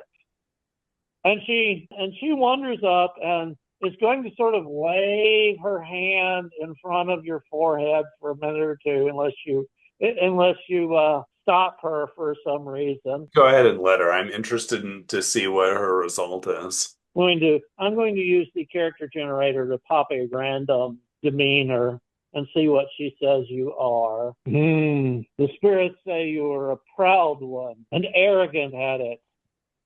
But that does not always mean you're evil. Well, I'm not going to argue with that. I will be keeping an eye on you, though. You can keep both your eyes on me if you'd like. And then keeps wandering down the trail. If I look at the map, the shrine that it's pointing to, in which direction is it away from where we're at now? You would guess that it's to the east somewhere. Okay. Well, shit, the abbot's there. Also, I will say, Clintok, when you further investigated down to see if you could find your friend, you actually did find one thing, a gold tooth down there on the ground. Oh, I'll keep the tooth. So I forgot the abbot. So the abbot looks at it and he says, This is the location of a hidden shrine. You've done well, Lord Clintok. The one true God is looking out for us. Yes, yes, I must be. Do you know roughly what the location of this? Is this Yes, related to anything? yes, it's just south of Migrid's Reach. Ah, well then. How far away is that travel time wise? Oh, at least 2 or 3 days. Ah, so not a side trip today then. No, no, surely not. All right. Well, let us get back to Prigwort's. Yes, let us return. And you guys make your way back to Prigwort with your new companion, as you have saved Midrid Highball from being eaten by ogres. Barely, but Yes, that's a good place to stop. So, nice. Perfect. yeah, Wow. as soon as I put that rope thing in there, I was like, oh How many no. characters have we had die to ropes, including at least one NPC that I remember, I think? Yeah, and I was like, For all future purposes, we can tie another rope up and drop it down so that whoever is climbing can take turns where they have one rope tied to them that's secured to the top and the other one, so they only fall a certain number of feet. Yeah, just an idea. Yeah, it still doesn't help when you're trying to run away, when you're trying to do it fast. right. So basically, what happened was, if you remember the three bandits, right? They kidnapped her. So, like I said, it was random. So I didn't know who it was going to be. Yeah, And I figured there were different directions they could go. So I just picked south, and the hex was the chasm with the Wyrm, who was bad. He would have absolutely wiped the party out. It wouldn't have been very hard. no. I figured, well, I could probably introduce that, and I thought, well, what happens if the bandits located the chasm and wanted to get the horde? Yeah, They could have heard, because there was a session where I mentioned the horde, some sort of Sir Windglass or something. yeah, Yeah, so Midrid was over with the ogres, and they were going to try to cook her while the three of them went down to the chasm to see if they could get this. So it's like, well, if they go over to see the ogres, they're going to find her, and get out of there. But with locate object, and that was a good call with the golden tooth. Yeah, that was a smart one. And then it was like, okay, they're down the chasm. I was like, okay, so how far are they going to go? How far are they going? It's like, oh no. I was like, oh no. I don't like people just sitting there not doing anything. That's why I just had Russell roll another character. I'm not worried. It yeah, wasn't like it was the final battle of the last session or something, and right. Yeah, that makes sense. Yeah, it was fun. I knew that I could probably take care of one ogre with Wile E. Coyote, but I wasn't sure how I was going to handle the second one. Wampus only has 1 HP left. Nice. He came very close to wow. dying by that spoon. Okay, you know what? That reminds me. Let me handle this right now, because the abbot has 2 lesser healing spells memorized, and I can give you some hit points because he will Nice. definitely do that for you. Yeah, I just thought the abbot would be a little bit more interesting than first level random cleric. Yeah. Yeah. And amazingly lucky bastard, too. Yeah, Okay, you get 8, so you're full health. nice. I'll take it. He gives you the miracle of Saint Lilibeth. He'll tell you all about it as he uses those 2 spells to get you back up to full health. Nice. Wow. Thanks for running. Yeah. Yeah, thank you for playing. That was fun. Yeah, I saw the character, I saw the decks, and I was like, oh boy. Shit. I was like, I was figuring you were going to watch them for a while, and if you watch them for a while, they would have gotten eaten, and then they were like, oh, they're going to get out of here, because then the Wyrm would spend its time eating them, Yeah. and then you could get out of there, but you went and attacked them, and I was like, uh-oh. Looked like the thing to do at the time.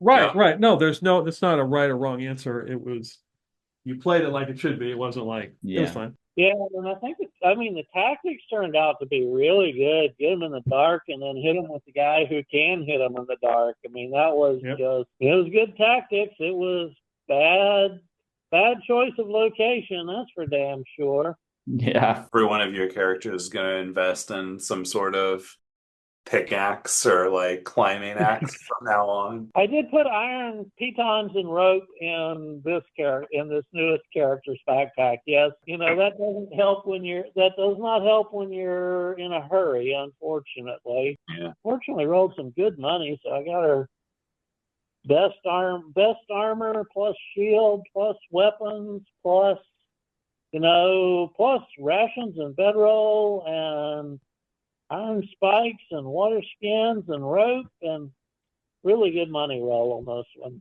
Pete, I got a couple of admin items for you. Okay. One, Wampus should take 2 extra languages, so I randomly rolled, and Okay. he knows Orcish and Hobgoblin. Nice. Okay. And because he has a high end, he should get plus 10% experience bonus. Are you just want to make sure you're counting for that? Yep, I am doing that. Yes. Cool. That's I keep track of that. cool. Just wanted to check. Very good. All right. Have a good night. All right. Take care, guys.